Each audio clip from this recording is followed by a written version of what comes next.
Once upon a time, there was a man named Julian Sterling. Everyone who knew him just called him Jude. If you looked at Jude, you would think he was the luckiest person in the whole world. He was 29 years old, he was very tall, and his shoulders were huge, like a football player who pushed heavy weights all day.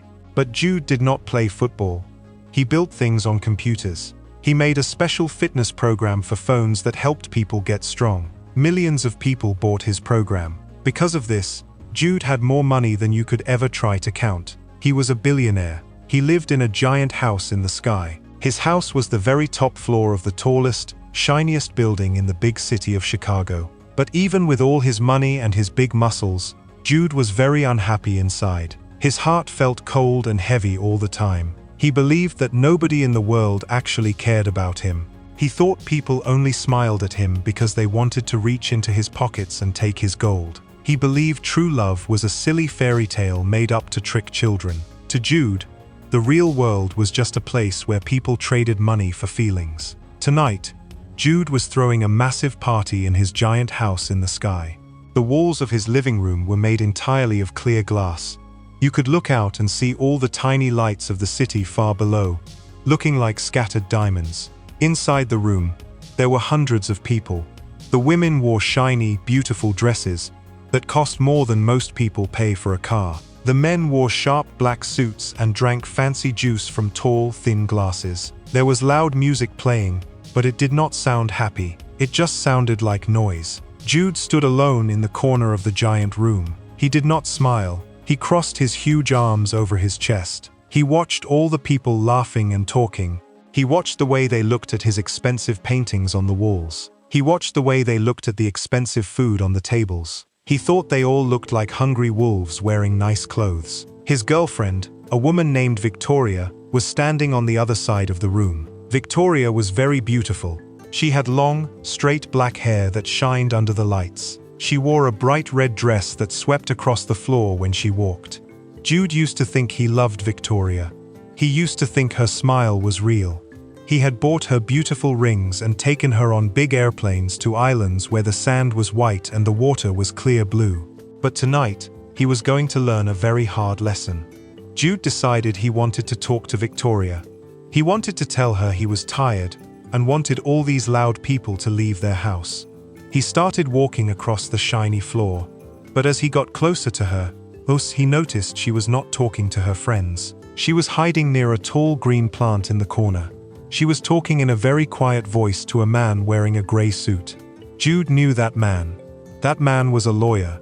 Lawyers are people who help you make rules about money and sign important papers. Jude felt a strange, cold feeling in his stomach. Why was his girlfriend whispering to a money lawyer at a party? Jude stopped walking. He stood behind a wide stone pillar where they could not see him. He held his breath and listened carefully. "Are you sure the papers are ready?" Victoria asked. Her voice sounded sharp and nervous. It did not sound sweet like it usually did when she spoke to Jude. "Yes," the man in the gray suit said. "The papers are perfectly safe. I hid the extra rules on the very last page. When you marry him, he will just sign it because he trusts you. He will not read the bottom of the page." "And if we get a divorce later?" Victoria asked. Her voice was shaking a little bit, but she sounded excited. "How much will I get?" "You will get half of everything," the lawyer said. "You will get half of his fitness company. You will get half of this giant house. You will get millions and millions of dollars. Even if you only stay married to him for 1 year, you will never have to work again. You will be richer than a queen." Victoria laughed. It was a cold, cruel laugh. It sounded like glass breaking. "Excellent," she said. "I am so tired of pretending to care about his boring computer programs. I just need him to put a ring on my finger, sign the paper, and then I am free." Behind the stone pillar, Jude closed his eyes. His hands turned into tight, hard fists. His fingernails dug deeply into his own skin. He felt like someone had kicked him right in the chest. It was hard to breathe. The cold feeling in his stomach turned into a burning fire. He was not sad. He was furious. Every bad thing he had ever believed about people was completely true. She did not love him. She only loved his bank account. Jude stepped out from behind the pillar. He did not shout. He did not run. He walked very slowly toward Victoria and the lawyer. His face looked like it was carved out of hard rock. Victoria turned around and saw him. She gasped loudly. She dropped her tall glass. It hit the shiny floor and smashed into 100 pieces. The fancy juice spilled everywhere. The loud music seemed to fade away. People nearby stopped talking and turned to look at them. "Hello, Victoria," Jude said. His voice was deep and very quiet. It was so quiet that it was scary. "Jude," she said. Her face turned completely white. Her hands started shaking. "I did not see you there. We were just talking about a surprise." "A surprise?" Jude repeated. He looked at the lawyer. The lawyer was sweating. The lawyer took a step backward, trying to run away. Jude looked back at Victoria. "Is the surprise that you are going to steal half of my company? Or is the surprise that you think I am stupid?" Victoria opened her mouth, but no words came out. She looked around the room. More and more people were stopping their conversations to watch them. The whole giant room was becoming perfectly silent. "I heard everything," Jude said. He took one step closer to her. He was so tall that he cast a dark shadow over her. "I heard you talking about the papers. I heard you talking about the divorce. I heard you say you are tired of pretending to care about me." Victoria started to cry, but Jude could see there were no real tears in her eyes. She was just acting. "Jude, please," she said. Her voice was high and whiny. "You do not understand. My family told me I needed to be safe. It is just for safety. I love you so much. Please do not be mad. Do not lie to me," Jude said, raising his voice just a little bit. The sound echoed off the glass walls. "I gave you everything.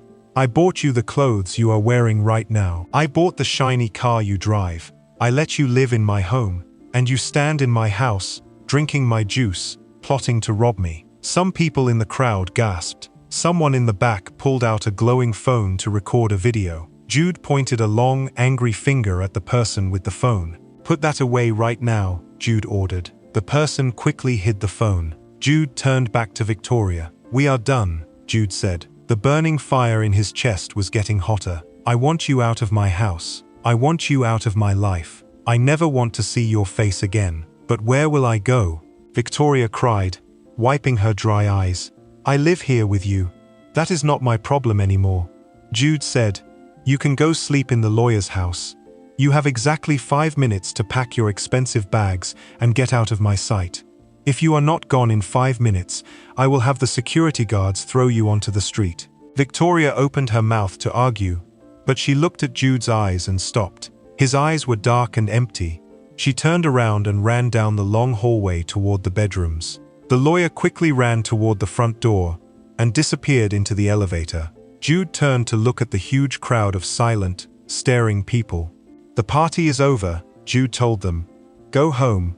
Take your shiny dresses and your fake smiles and get out of my house." Nobody argued with him. Hundreds of people slowly walked toward the elevators. They whispered to each other. They looked at Jude like he was a dangerous animal. It took a very long time for everyone to leave. Jude just stood there, listening to the clicking sound of their shoes on his floor. Finally, the giant room was completely empty. The only sound was the low humming of the refrigerator in the kitchen. The floor was covered in spilled juice and dirty napkins. Jude walked over to the giant glass wall and looked out at the city. He felt completely empty inside. A door opened behind him. It was Marcus. Marcus was Jude's best friend in the whole world. Marcus also helped Jude run the giant fitness company. Marcus was the only person Jude actually trusted. Marcus did not care about money. Marcus just cared about doing a good job and being a good friend. Marcus walked over to a table and poured 2 glasses of plain water. He walked over to the window and handed 1 glass to Jude. Jude took it, but did not drink it. "That was very ugly out there," Marcus said quietly. He stood next to Jude, looking out at the city lights. "I told you," Jude said. His voice sounded tired and broken. "I told you 100 times, Marcus. They only want my money. Every single one of them." "You picked the wrong girl, Jude," Marcus said. He took a sip of his water. "Victoria was always greedy. I never liked her. But that does not mean every girl in the world is bad. Name one girl who would look at me if I drove a broken car and wore dirty clothes," Jude said. He squeezed the water glass in his giant hand. "My sister," Marcus said quickly. "My mother. My wife. There are millions of good people in this city, Jude. You just do not look for them. You only hang out with rich, greedy people. So you only meet rich, greedy people. Your wife knew you when you were both young kids in school, Jude argued. That is totally different. I am already rich. It is too late for me. Anyone who meets me now only sees a giant walking bag of gold. They do not see a human being. They see a bank. I will never find real love. It does not exist for men like me. Marcus sighed heavily. He put his water glass down on a table. You are feeling sorry for yourself, Marcus said. You are throwing a giant pity party. You have a terrible attitude. I do not have a terrible attitude, Jude snapped, turning to look at his friend. I am just smart. I open my eyes and I see the truth. The world is a cold place. Money is the only thing that matters. Marcus rubbed his chin. He looked at Jude for a long time. The room was very quiet. Then, Marcus smiled. It was a challenging smile. If you are so sure you are right, Marcus said, let us make a test. Let us make a giant bet. Jude frowned. His thick eyebrows pulled together. What kind of test? He asked. Marcus crossed his arms. You need to see the real world, Marcus said. You have lived in this giant glass tower for too long. You have forgotten what real people do. Here is the bet. You must give me all your shiny black credit cards. You must give me the keys to your expensive cars. You must move out of this giant house tonight. Jude laughed, but it was not a happy laugh. Are you crazy? He asked. Where am I going to live? On the street? No, Marcus said. I own a small old apartment building on the south side of the city. It is not fancy. The heater makes a very loud banging noise all night. The water in the shower is freezing cold every morning. Your neighbors will be noisy.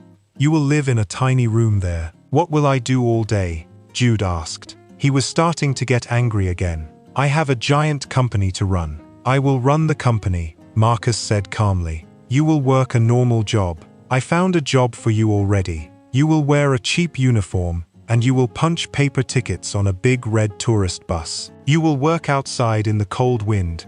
You will ride the bus all day long and help lost tourists find the museums. You will get paid very little money. You have to buy your own food with the tiny bit of money you make. You must do this for 3 months. Jude stared at his best friend. He thought Marcus was playing a bad joke. But Marcus was not laughing. His face was very serious. A bus? Jude asked. His voice was full of shock. I own cars that drive themselves. I fly in private airplanes. I am not riding a bus. Not anymore, Marcus said. For 3 months, you are just Jude. No fancy last name. No giant bank account. Just a regular guy trying to pay rent. You are not allowed to tell anyone who you really are. And what happens if I do this crazy thing? Jude asked. What do I win? If you can find a girl who likes you when you are completely poor, Marcus said. If you can find a girl who falls in love with regular, broke Jude who rides the bus, then you win the bet. I will admit you are right about everything. I will give up all my shares in our newest company project. But, if you fail, or if you quit and come back to your glass tower crying, you lose. If you lose, you have to admit you are wrong. You have to stop complaining about women forever. Jude looked back out the window. He looked at the endless miles of city lights below him. Down there were millions of people living normal, hard lives. He thought about Victoria and the cruel laugh she had.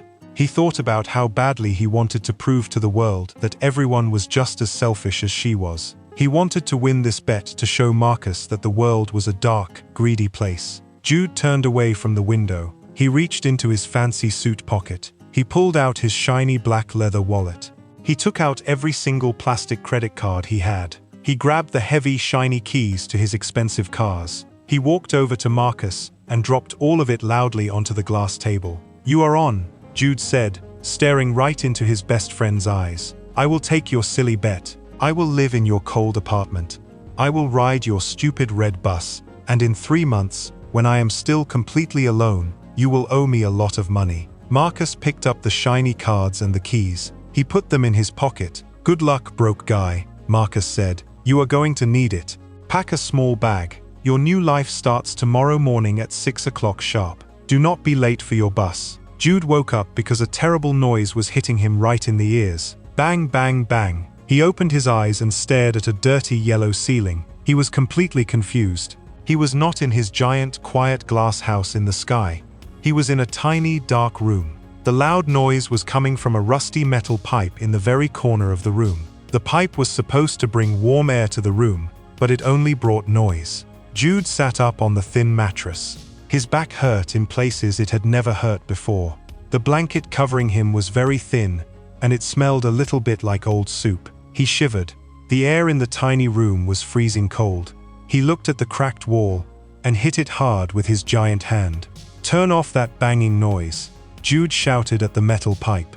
From the other side of the thin wall, a woman shouted back at him. "Shut your mouth in there," the woman yelled. Her voice was loud and scratchy. "Some people are trying to sleep. I am trying to sleep too," Jude yelled back. "But this metal pipe is hitting the wall like a giant hammer." "Then put a pillow over your head, new boy," the woman screamed back through the wall. "If you hit my wall one more time, I will come over there and kick your door down." Jude stared at the wall in total shock.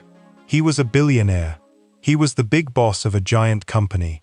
Usually, if someone yelled at him, he would just fire them and make them leave his building. But he could not fire his loud neighbor. He had no power here. He just took a deep breath and rubbed his cold face. He walked into the tiny bathroom. The mirror on the wall was broken in the corner. He turned the handle for the shower. The water that sprayed out was freezing cold. There was no warm water at all. Jude stood under the freezing water for 2 long minutes. He shook and trembled from the cold. He used a tiny bar of cheap soap that felt like hard chalk on his skin. This was his very first morning being a poor person, and he already hated every single second of it. He walked outside.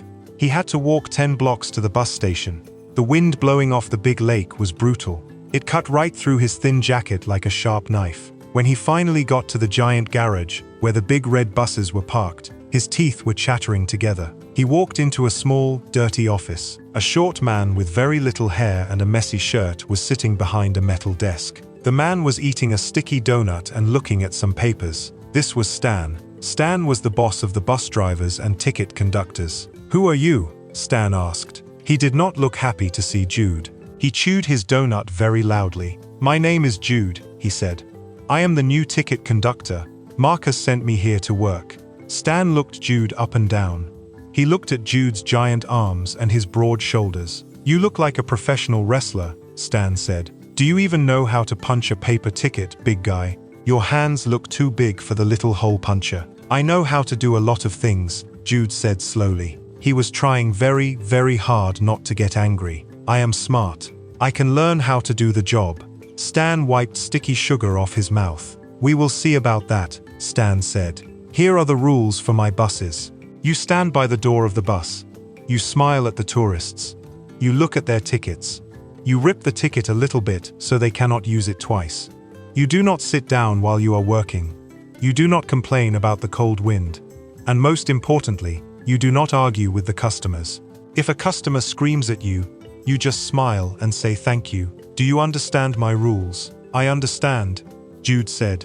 "But what if the customer is wrong?" "The customer is never wrong on my buses," Stan said sharply. "They pay us money to ride. You are just the guy who rips the paper. If you talk back to a customer, I will fire you before you can even blink your eyes. Now, here is your uniform. Go put it on."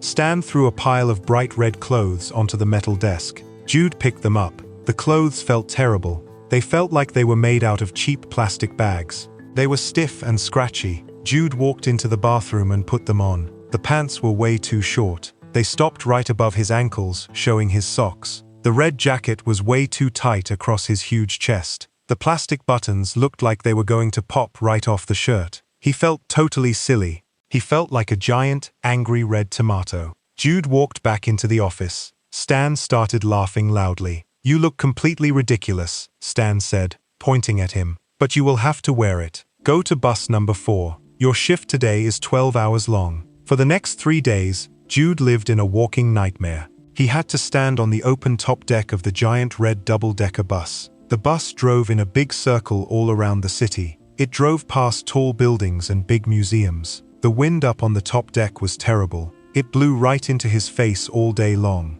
His hands turned bright red and hurt from the cold. But the freezing cold wind was not the worst part. The worst part was the angry people. On the third day, the bus was running very late. The traffic in the city was terrible. A man with a big camera around his neck stomped up the metal stairs to the top deck. The man was very angry. His face was bright red. He marched right up to Jude and poked Jude hard right in the chest with his finger. "This bus is garbage," the angry man shouted. Little bits of spit from his mouth flew into the cold air. "I have been waiting on the street corner for 45 minutes. My feet are freezing." Jude looked down at the finger pointing at his chest. His brain told him to grab the angry man and throw him right off the bus. But he remembered Stan's rule. He remembered the giant bet with his friend Marcus. He forced his mouth to make a big, fake smile. "I am very sorry, sir," Jude said quietly. "There was a big car crash on the bridge ahead. We could not move the bus." "I do not care about a car crash," the man yelled even louder. Other people on the bus started looking at them. "I paid $50 for a ticket to ride this bus. You are stealing my money. You are lazy, and you are terrible at your job. Give me my money back right now." "I do not have your money, sir," Jude explained. His hands were squeezing into tight, hard fists behind his back. "I just checked the paper tickets. If you want your money back, you have to talk to the office when we stop." "You are completely useless," the man screamed. "You are just a dumb busboy." Jude stopped smiling. The fire in his chest burned hot. Nobody ever talked to him like this. Ever. If someone spoke to him like this in his beautiful glass tower, he would destroy their entire business with one simple phone call. But right now, he had no power at all. He was just a guy wearing a cheap red coat. "Please sit down in a seat, sir," Jude said. His voice was very low and very dangerous. "The bus is moving now. It is not safe to stand." The angry man looked deeply into Jude's dark eyes. The man saw how huge Jude's shoulders were. The man finally stopped yelling. He grumbled a bad word under his breath, turned around, and sat heavily in a plastic seat at the back of the bus. Jude turned around to face the wind again. He closed his eyes. He felt completely empty and defeated. He was tired, he was hungry, and his pride was broken into tiny little pieces. He could not do this anymore. It was just too hard. When the bus finally parked for a very short lunch break, Jude ran behind a hot dog cart on the street corner. He pulled a cheap plastic phone out of his pocket. Marcus had given him this cheap phone to use. He pressed the buttons and called Marcus. "Hello," Marcus answered. In the background, Jude could hear soft, happy music playing. He could hear the sound of someone pouring hot, fresh coffee. It sounded like total heaven. "I quit," Jude said into the phone. His teeth were chattering loudly. "You cannot quit," Marcus said. "It is only day 3 of the bet."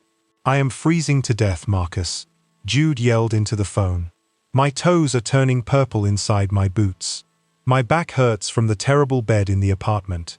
A man just yelled at me and spit in my face because the bus was late in traffic. I had to stand there and let him yell at me.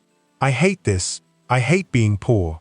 I am coming home to my tower right now." Marcus chewed on something very crunchy. It sounded like expensive, delicious toast. "If you come home right now, you lose the bet," Marcus said calmly. "You have to admit that you were wrong about women. You have to admit that you gave up when things got hard."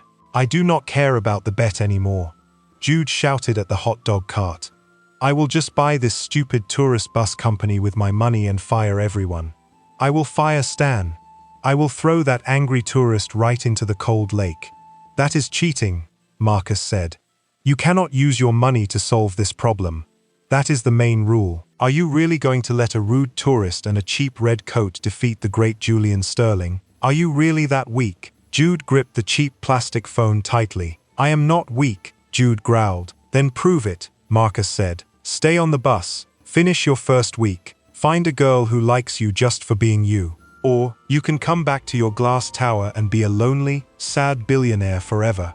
It is your choice." Marcus hung up the phone. The line went completely dead. Jude stared at the plastic phone in his big hand. He wanted to throw it onto the hard street and smash it into a million pieces. He wanted to walk into a fancy, warm restaurant, order a giant steak, and pay for it with his hidden emergency credit card. He wanted to go to sleep in a warm, soft bed. But he remembered exactly what Marcus said. "Are you really that weak?" Jude was many things, but he was never weak.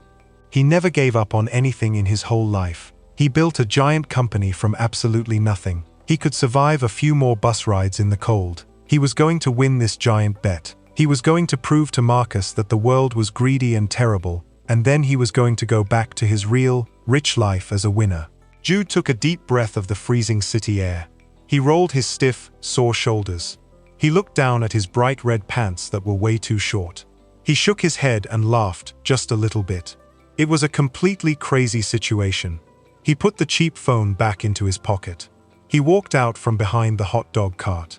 He marched straight back to the giant red double-decker bus. It was Saturday afternoon now. The city streets were getting much busier with people walking around. The sun was finally trying to peek out from behind the gray winter clouds. His next shift was about to start right now.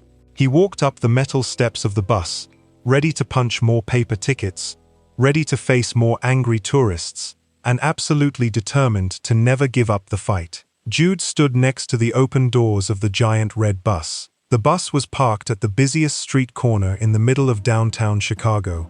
There were hundreds of people walking fast on the sidewalks. They were carrying bags and drinking hot coffee from paper cups. The cold winter wind was blowing very hard, pushing the thick gray clouds across the sky. Jude was wearing his terrible red jacket and the pants that were way too short. But he was not complaining anymore. He had made a firm promise to himself. He was going to stay on this bus and win the giant bet against his best friend Marcus. He was going to prove that true, unselfish love did not exist. He crossed his huge arms and looked at the line of freezing tourists waiting to get on his bus. Suddenly, a huge noise came from the sidewalk. Someone was running very fast toward the bus, yelling loudly. It was a young woman. She was carrying so many things that she looked like a walking mountain of heavy junk. In her right hand, she dragged a massive, black, rectangular case. It was a case for a piano keyboard, and it looked heavier than a giant bag of rocks. The hard plastic edges of the black case were all scratched and broken. Hanging off her left shoulder was a giant brown tote bag. The bag was completely open at the top, and hundreds of loose white papers were sticking out. She was running in big, heavy boots, and the papers were flapping wildly in the strong wind. "Wait! Please hold the bus," the woman shouted. Her voice was bright and loud, ringing clearly even over the noise of the busy street traffic. "Please do not close the doors. I have to get to my job." Jude looked over his shoulder at the bus driver. The driver was an older man who looked very angry and very tired.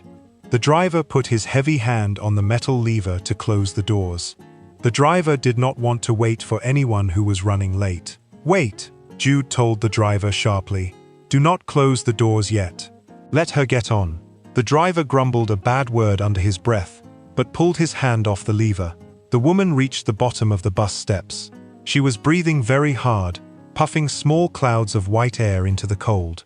Her cheeks were bright pink from running in the freezing wind. She had beautiful, warm brown skin and big, expressive eyes that looked like smooth brown glass. She wore a thick green coat that looked very old but very warm. She grabbed the handle of the giant black keyboard case with both hands, tried to lift it up the steep metal steps. But the case caught hard on the sharp edge of the door. "Oh no," she said, pulling backward on the handle. "Come on, you stupid heavy box. Move up." She pulled way too hard. The sudden jerk made the giant brown bag on her shoulder slip down her arm. The bag turned completely upside down. It was a total disaster.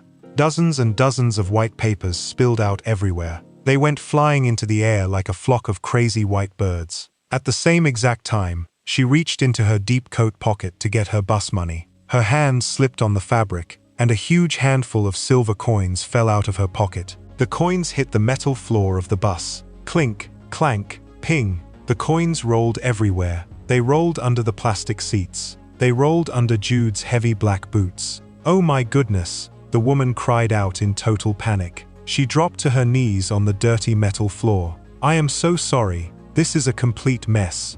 I am always making a huge mess everywhere I go." Jude stood perfectly still for 1 second. His brain was telling him to remember the rules his boss Stan had given him. Stan told him to just punch the paper tickets and never, ever help anyone with their bags. Stan said helping people took too much time. But Jude could not just stand there like a statue and watch this woman panic on the floor. He dropped his metal ticket puncher into his pocket. He bent down on his knees right next to her. He was so big and wide that his body blocked the cold wind from hitting her face. "Do not move," Jude said. His voice was deep and very calm. "I will get the papers. You get the money. If you try to catch the papers, your coat will just blow them away more." The woman stopped moving immediately. She looked up at him. She was very close to his face. He could smell her perfume over the smell of the city exhaust. It smelled like warm sugar and fresh vanilla.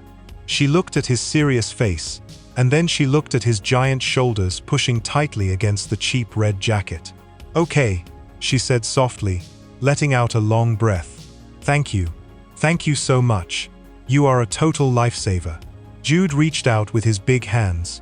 He grabbed the papers that were blowing around the dirty stairs. He gathered them together into a neat, flat pile. He noticed the papers were completely covered in musical notes. There were black lines and tiny dots everywhere. Some of the papers had little cartoon animals drawn on the corners. Other papers had very complicated jazz music written on them, with big, bold letters. "Here are your papers," Jude said, handing the thick pile back to her. She took the papers and quickly pushed them deep inside her giant brown bag. Then she crawled a little bit on the floor, picking up her shiny silver coins.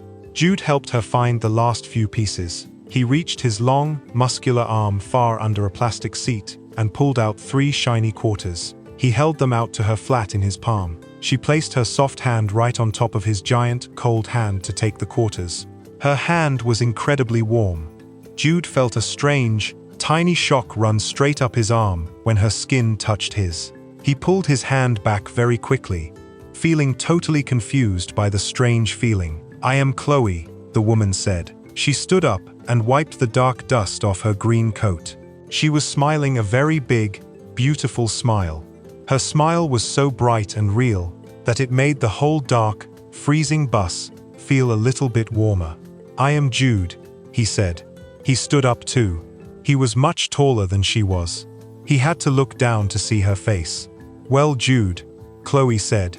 She dumped her huge handful of silver coins into the metal payment box next to the grumpy driver. "I am very sorry for dropping my entire life onto the floor of your nice bus. Today is just a crazy, wild day. Actually, every single day is a crazy day for me, if I am being totally honest." "Why are you carrying a giant piano onto a slow tourist bus?" Jude asked. His dark eyebrows pulled together in confusion. "People only ride this big red bus to go look at the museums and the tall buildings. This bus stops every 5 minutes. If you are in a big hurry to get to your job, you should ride the fast city bus. Or you should call a taxi car to drive you."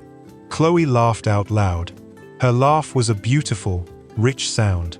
It sounded exactly like a happy song. "A taxi car?" she asked, shaking her head so her hair bounced. "Jude, taxi cars cost $20 just to sit down in the back seat. I am a music teacher. I teach little kids how to sing their ABCs all day long. Then, at nighttime, I sing old jazz songs in a dark club to try to pay my giant school bills. I do not have an extra $20 for a fast taxi car." Jude looked down at her battered black keyboard case. "But why this tourist bus?" he asked again, still not understanding. "It stops at every single fancy hotel in the city. It takes forever to get anywhere, because this exact red bus turns down the tiny, narrow alley right behind the Blue Note," Chloe explained, pointing a finger in the air. "The Blue Note is the jazz club where I sing every Saturday night. If I take the regular, fast city bus, I have to walk 6 long blocks carrying this giant, heavy keyboard. If I take your slow red bus, I can get off right at the back door of the club. It saves my poor arms from falling completely off my body." Jude looked at the heavy case on the floor. "Your keyboard looks very old," he said, pointing at the deep scratches on the plastic. "It is ancient," Chloe agreed happily. She patted the hard black plastic like it was a good pet dog. "It is older than I am. Sometimes the white keys stick together when I play fast. Sometimes it makes a weird buzzing noise if I plug it in wrong. But it is mine, and it works most of the time. I have to bring it with me everywhere, because the piano sitting inside the club is completely broken and sounds terrible." The bus driver suddenly honked the loud screaming horn. Are you two going to stand there talking about broken pianos all day? The angry driver yelled from the front seat. Sit down so I can drive this giant boat before the light turns red. Chloe grabbed the handle of the heavy black case again. She tried to pull it down the narrow aisle toward an empty seat, but the case was so wide and bulky that it kept bumping hard into the seats on both sides. Stop, Jude said firmly. He walked right over to her. Let me carry that for you.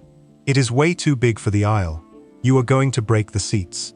Oh, you do not have to do that, Chloe said, stepping back. You are the ticket conductor. You have your own job to do. My job is to make sure people do not fall over while the bus is moving, Jude said. He reached down and grabbed the thick handle of the heavy black case. He lifted it straight up into the air with one single hand. He did not even look like he was trying to lift anything heavy.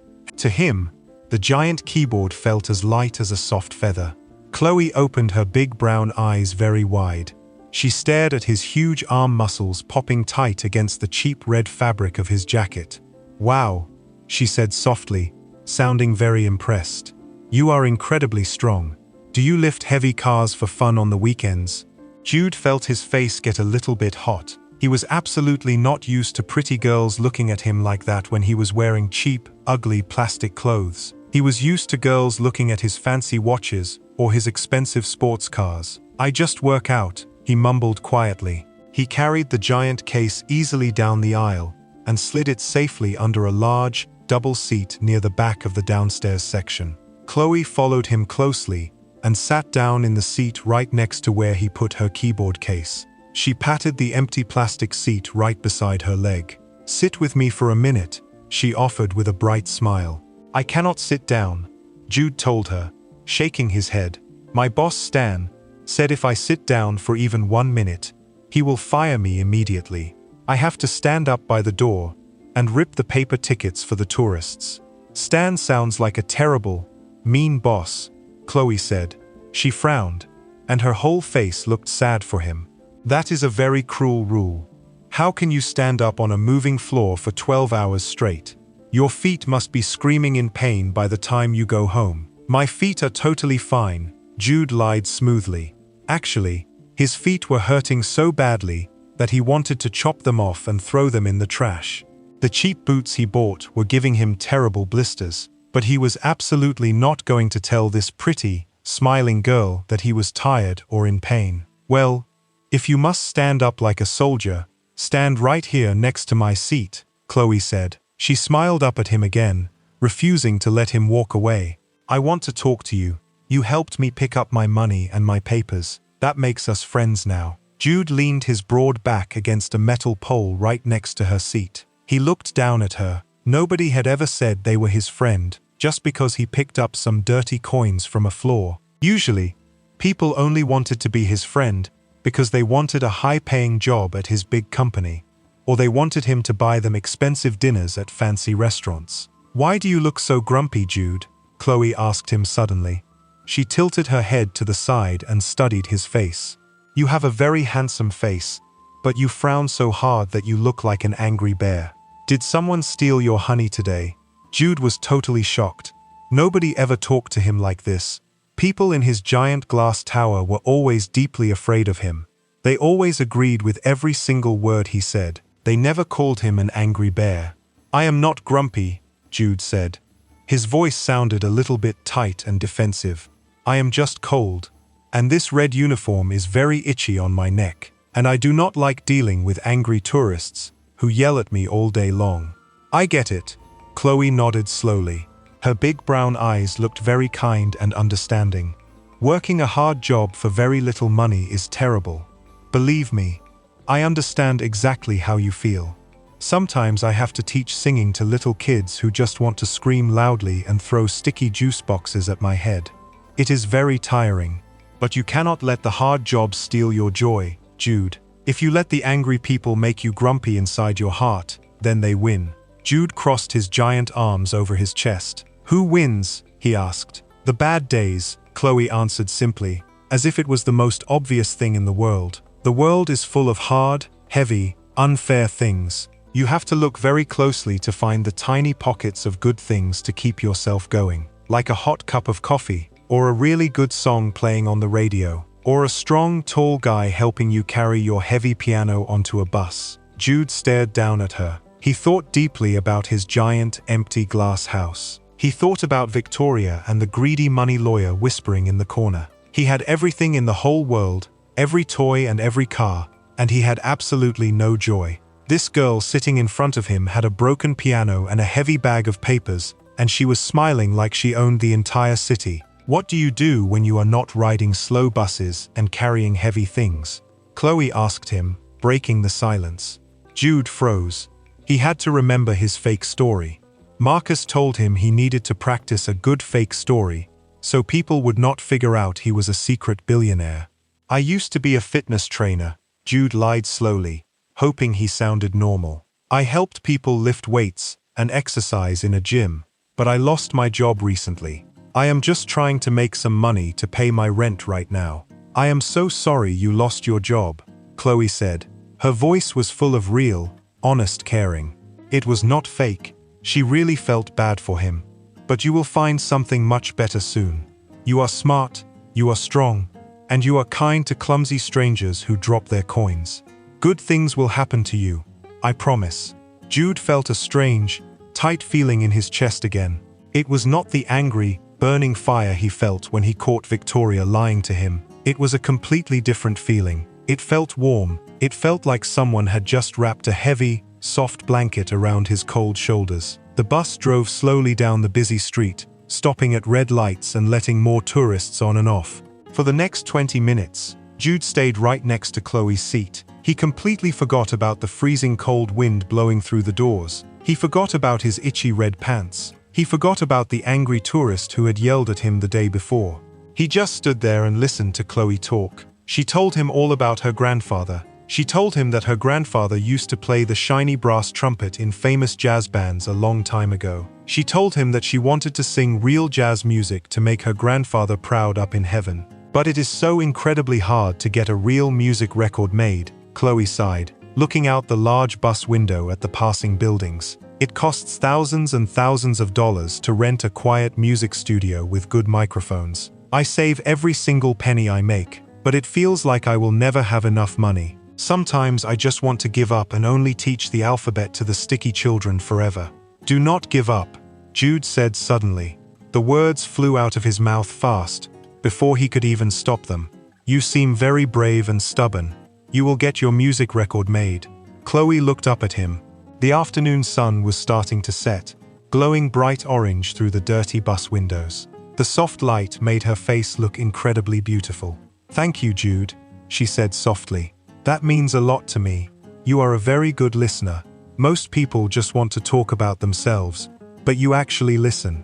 The bus turned sharply down a narrow street. The tall brick buildings blocked out the orange sun. The bus driver hit the heavy brakes, and the giant bus stopped right near a dark, empty alley. This is my stop, Chloe said. She stood up quickly and grabbed her giant brown bag of papers. Jude immediately bent down and pulled her heavy black keyboard case out from under the double seat. He carried it to the open bus doors for her. The cold wind rushed inside again, but Jude did not even shiver. He stepped down onto the concrete sidewalk and placed the heavy case very gently on the ground. I will see you later, Jude, Chloe said. She stepped off the bus and grabbed the handle of her case. I work every Saturday night, so I will be on your slow red bus again next weekend. Same time, same exact place. Jude looked down at her. He felt a sudden, sharp feeling of panic that she was leaving. He wanted to keep talking to her. He wanted to hear her beautiful, musical laugh again. I will be here, Jude said.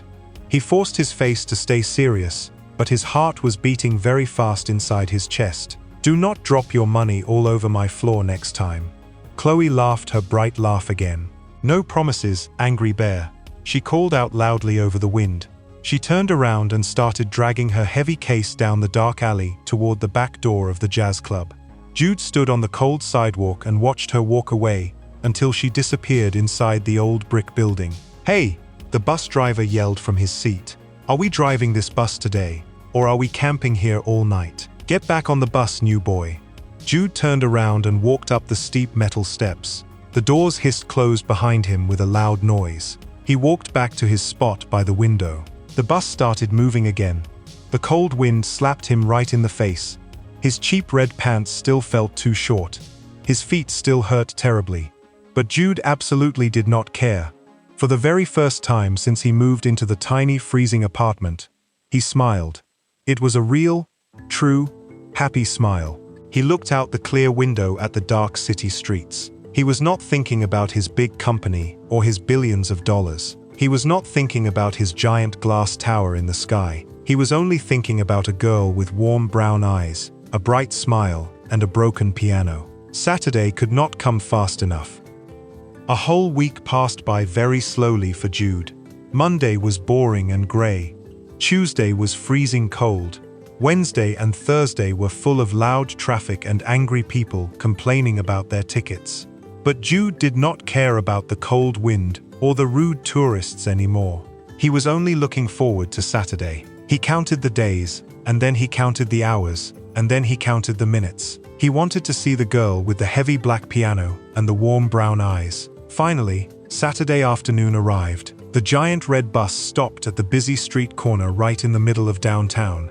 Jude stood near the open doors in his tight red jacket. He looked up and down the crowded sidewalk. His heart was beating very fast inside his wide chest. He was worried she might not come. He was worried she found a different way to get to her job. Then, he saw her. Chloe was walking fast toward the bus. She was wearing her old green coat. She was dragging her heavy black keyboard case with one hand, but in her other hand, she was holding a greasy white paper bag. She was not running late this time. She was smiling her big, beautiful smile. "Hello, Angry Bear," Chloe said happily as she stepped onto the bus.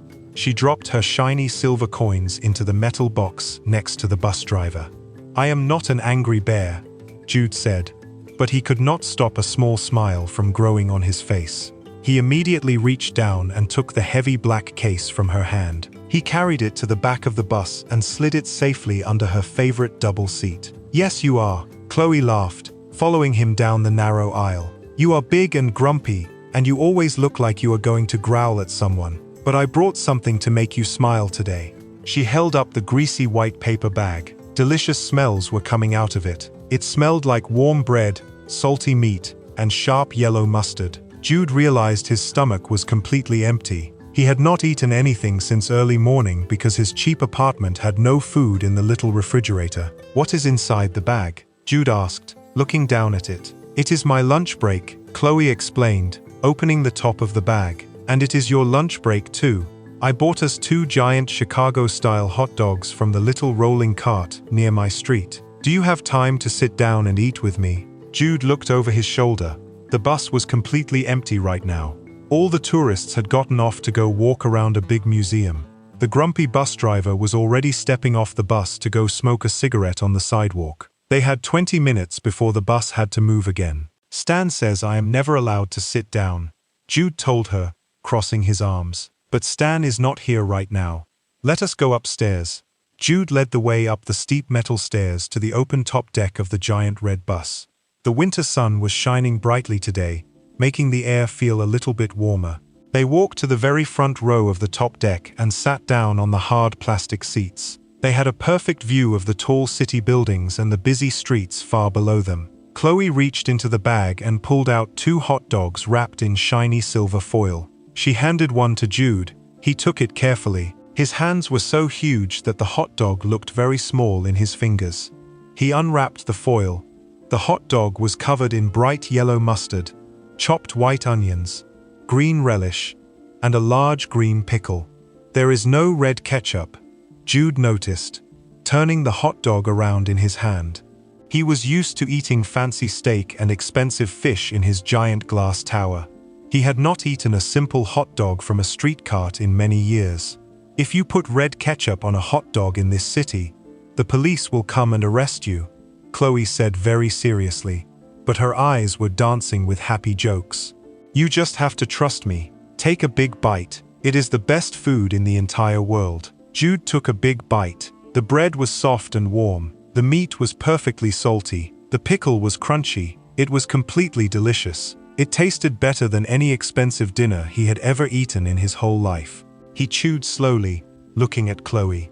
She was eating her hot dog happily, humming a tiny little jazz song while she chewed. "Thank you for buying this for me," Jude said quietly. He wiped his mouth with a cheap paper napkin. "You did not have to spend your money on me. You told me you are trying to save every single penny you have." Chloe stopped humming. She swallowed her food and looked down at her hands. "It is just 2 hot dogs, Jude," she said softly. "It costs $6. I can afford to buy my friend a nice lunch. You helped me last week when I was having a complete disaster. Buying you a hot dog is my way of saying thank you. But you are saving money for a very important reason." Jude pushed back gently. He wanted to understand her life. He wanted to know everything about her. "You are saving money to record your music and make your grandfather proud. Every dollar is important." Chloe sighed a long, heavy sigh. The wind blew her dark, curly hair across her face, and she tucked it behind her ear. "Yes, every dollar is important," she agreed. Her bright voice sounded a little bit sad now. "But sometimes, I feel like I am trying to empty out the giant ocean using only a tiny plastic spoon." "Do you know how much a real recording studio costs, Jude? It costs $300 for just 1 hour. 1 single hour. And it takes many days to record a whole album of songs." Jude calculated the math in his head instantly. $300 an hour was nothing to him. He made $300 every time he blinked his eyes. He could buy an entire recording studio building right now in cash and give her the shiny keys. He felt his hand reach toward his pocket, where his secret emergency credit card was hidden. He wanted to fix her problem immediately, but he stopped his hand. He remembered the giant bet. He remembered he was supposed to be a broke guy wearing a cheap red jacket. "That is a lot of money," Jude said carefully, pulling his hand away from his pocket. "It gets worse," Chloe laughed, but it was a dry, tired laugh. "I went to a very fancy music school to learn how to sing properly. I had to borrow thousands and thousands of dollars from the bank to pay for the school. Now the bank wants their money back every single month. Between paying my rent, buying food, and paying the bank, I have almost nothing left to put in my music jar. I work at the school all day. I sing at the club all night. I am so tired, Jude. Sometimes my bones feel like they are made of heavy lead." Jude looked into her eyes. He saw the real exhaustion hiding behind her bright smile. He felt a deep ache inside his own chest. He wanted to protect her from the hard world. "Why do you keep smiling then?" Jude asked her. His voice was intense and very serious. "If everything is so heavy and so hard, why do you smile at strangers? Why do you buy hot dogs for grumpy ticket conductors? Why do not you just get angry at the world?" Chloe turned her body to fully face him. She looked right into his dark, serious eyes. "Because getting angry does not pay the bills, Jude," she said softly. "Getting angry just makes your own heart turn sour and black. My grandfather taught me that music is supposed to lift people up when they are drowning. If I let the heavy things pull me down into the mud, then my music will sound like mud too. I have to find the light everywhere I go, or else the darkness will swallow me completely." Jude stared at her.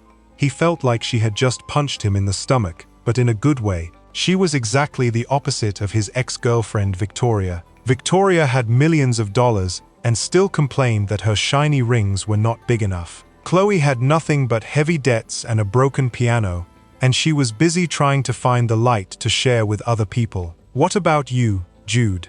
Chloe asked, changing the subject. She took another small bite of her food. "You told me you were a fitness trainer. Why did you lose your job? You seem like a very smart guy. You do not belong on this slow red bus punching paper tickets." Jude looked away from her. He looked out at the tall glass buildings. He felt a terrible, heavy feeling of guilt wash over him. He hated lying to her. He really hated it. But he had to protect his secret. "I lost my job because the gym was bought by a giant, greedy company," Jude lied. He made his voice sound bitter and angry. He decided to describe his own real company to make the lie sound true. The boss of the giant company only cared about making numbers bigger on a computer screen. He did not care about the people who worked hard every day. He fired all the normal trainers so he could bring in fancy computer machines to do our jobs. "That is completely horrible," Chloe gasped. Her eyes filled with real anger for him. "That big boss sounds like a selfish monster. He probably sits in a giant tower far away and never thinks about the normal people whose lives he ruins. Jude swallowed hard. His throat felt very dry. Yeah? Jude mumbled quietly. He probably is a selfish monster. Well, his giant company will probably fail someday, because machines cannot replace human kindness, Chloe said firmly. She reached out and patted his thick arm to make him feel better. You are much better off without them. And working on this bus is not forever. It is just a little stepping stone. You will build your own fitness gym one day, Jude. A gym that actually cares about people. Jude felt the warm spot on his arm where she touched him. He realized in that exact moment that he was completely falling in love with her. He was falling in love with a girl he had only known for 1 week. He had spent his whole life building tall walls around his heart to keep greedy people away, but Chloe was not trying to climb his walls. She was just sitting nicely at the front gate, offering him half of her lunch and a warm smile. I hope you are right, Jude said quietly. I am always right, Chloe joked with a big smile. She crumpled up her shiny foil paper into a little ball. Except for when I try to run fast in my heavy boots. Then I am usually wrong, and I fall on my face. Jude laughed. It was a deep, rumbling laugh that came from the very bottom of his chest. It felt amazing to laugh out loud. Suddenly, a loud buzzing noise came from downstairs. It was the grumpy bus driver honking the horn to tell them break time was completely over. We have to go back to work, Jude said, standing up. He held out his giant hand to help her stand up from the low plastic seat. Chloe put her small, warm hand inside his huge one. He pulled her up easily. She stood very close to him for 1 second before letting go. Thank you for sharing lunch with me, Jude, she said. Her brown eyes were shining in the sunlight. Thank you for the food, Chloe, he replied. They walked back down the steep metal stairs together. The bus doors opened, and a large crowd of noisy tourists started climbing onto the bus. Jude stood in his spot, ready to punch their paper tickets. He did not feel the cold wind anymore. He did not feel angry at the world anymore. For the first time in his entire 29 years of life, he felt like he was exactly where he was supposed to be. He was just Jude, a normal guy eating hot dogs, completely mesmerized by the beautiful girl singing jazz songs on his slow red bus. Jude woke up because the metal pipe in the corner of his tiny room was screaming. Bang, bang, bang. The loud noise echoed against the cracked yellow walls. It was the middle of the night, and the apartment was freezing cold. Jude was lying on his terrible thin mattress with a dirty blanket pulled all the way up to his chin. He reached under his pillow and pulled out a small, glowing piece of plastic. It was a secret burner phone. It was not the cheap phone Marcus gave him for emergencies. It was a completely secret phone he bought so he could still be the boss of his giant fitness company, while pretending to be poor. Jude pressed a button and called Marcus. Marcus, Jude whispered angrily into the dark room. You cannot sell the new computer software to that other company for such a low price. It is a terrible deal. Jude, it is 3 o'clock in the morning. Marcus groaned through the phone. And I am the boss right now. Remember, you are just a guy who punches paper tickets on a bus. You need to let me handle the big money. Do not joke with me right now, Jude said. He rubbed his freezing face with his giant hand. That software took my team 2 whole years to build. We made it perfect. Tell them we want $20 million more, or we walk away and never talk to them again. Marcus sighed a very long, heavy sigh. Fine, big boss. I will tell them.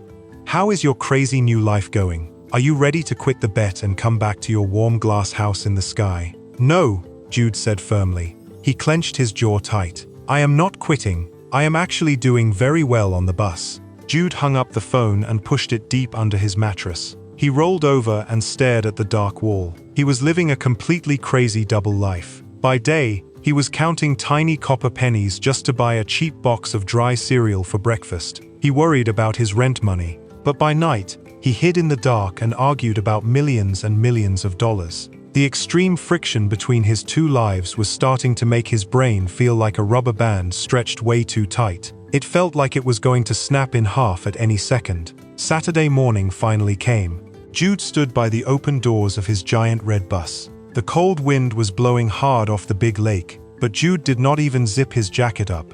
He was just looking down the crowded gray sidewalk, searching for Chloe's bright green coat. Finally, he saw her walking toward the bus stop. But something was completely wrong. She was not running fast. She was not holding a greasy bag of delicious food. She was dragging her heavy black keyboard case very slowly, and her head was hanging low to the ground. When she climbed the steep metal steps onto the bus, Jude saw that her beautiful brown eyes were entirely red and puffy. She had been crying for a very long time.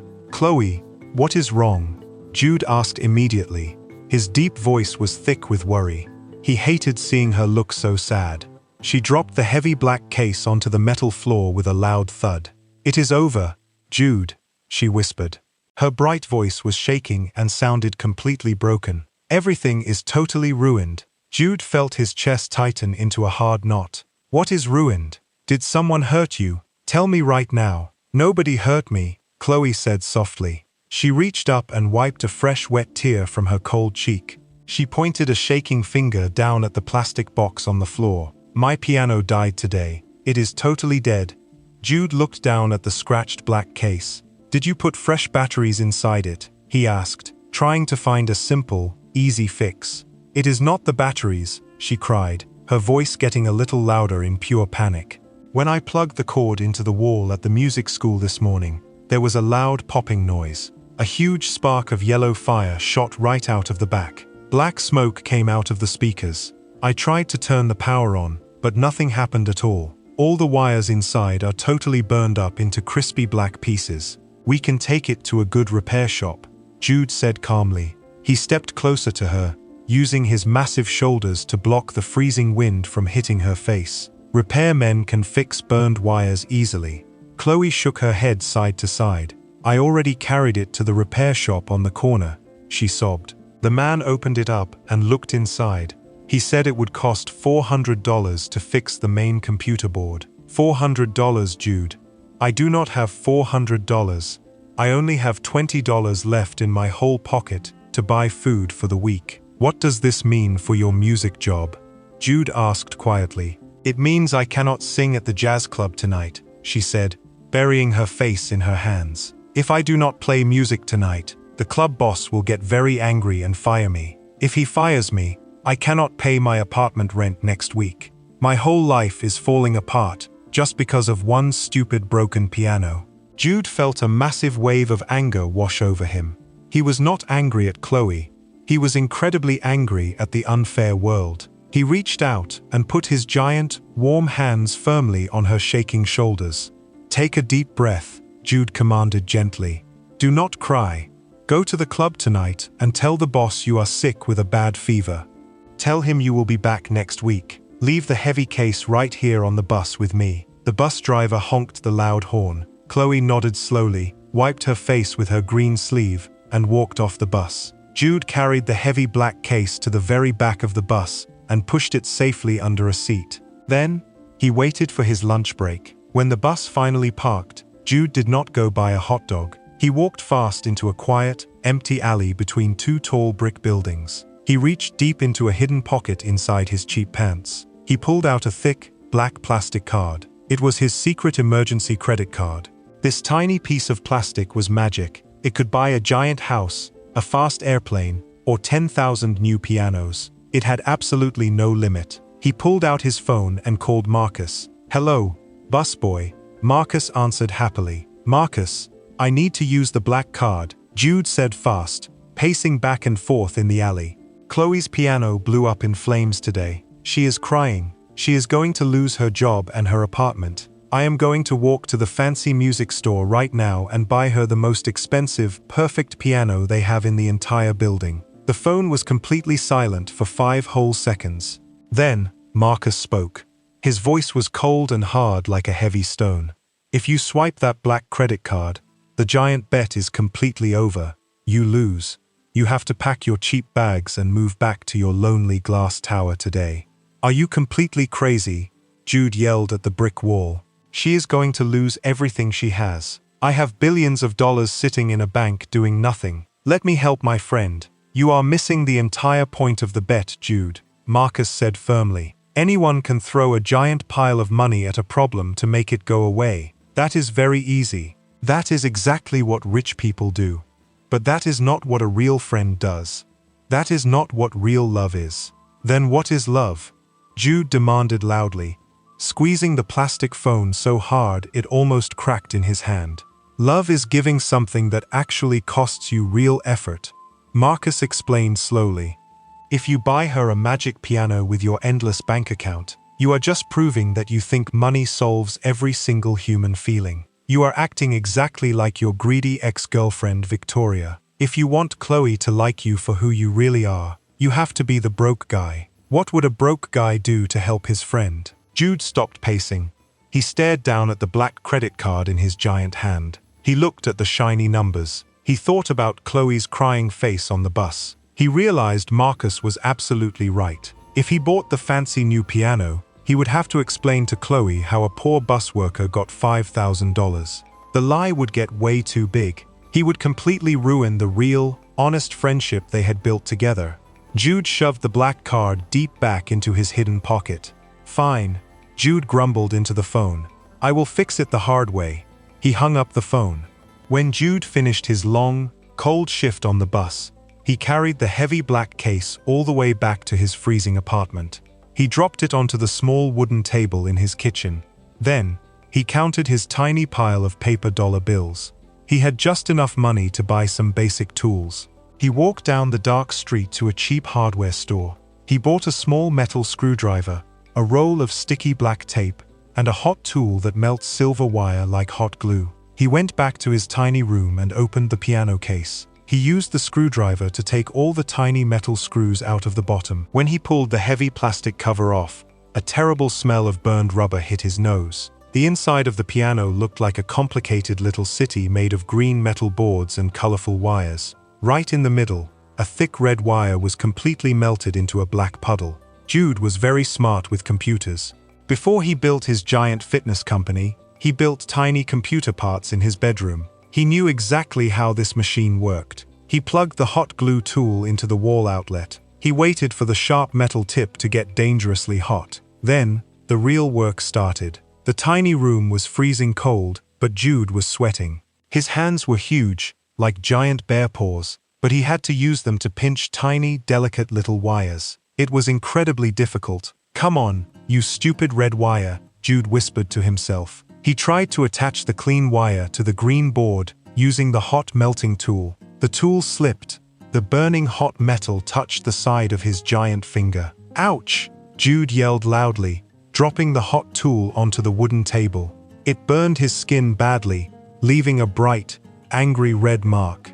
He sucked in a harsh breath and shook his huge hand in the air. But he did not stop working. He picked the tool back up. He tried again, and again.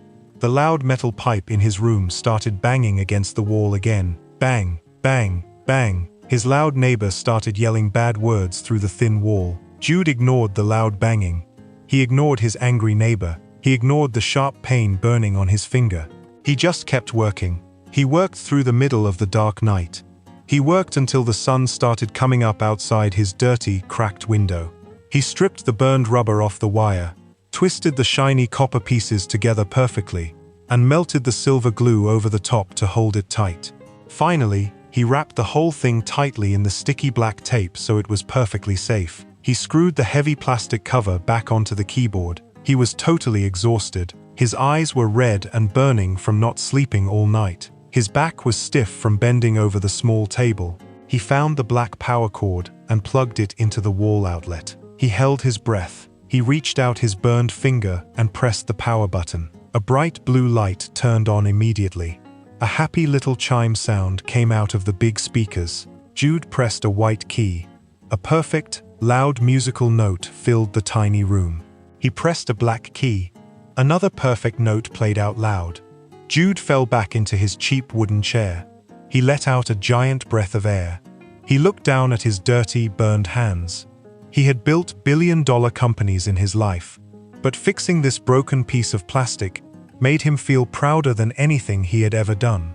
On Sunday morning, Jude carried the heavy case down the street to the music school where Chloe worked. He waited outside on the sidewalk until she came out the front doors for her lunch break. When she pushed the heavy glass door open, She looked just as sad as yesterday.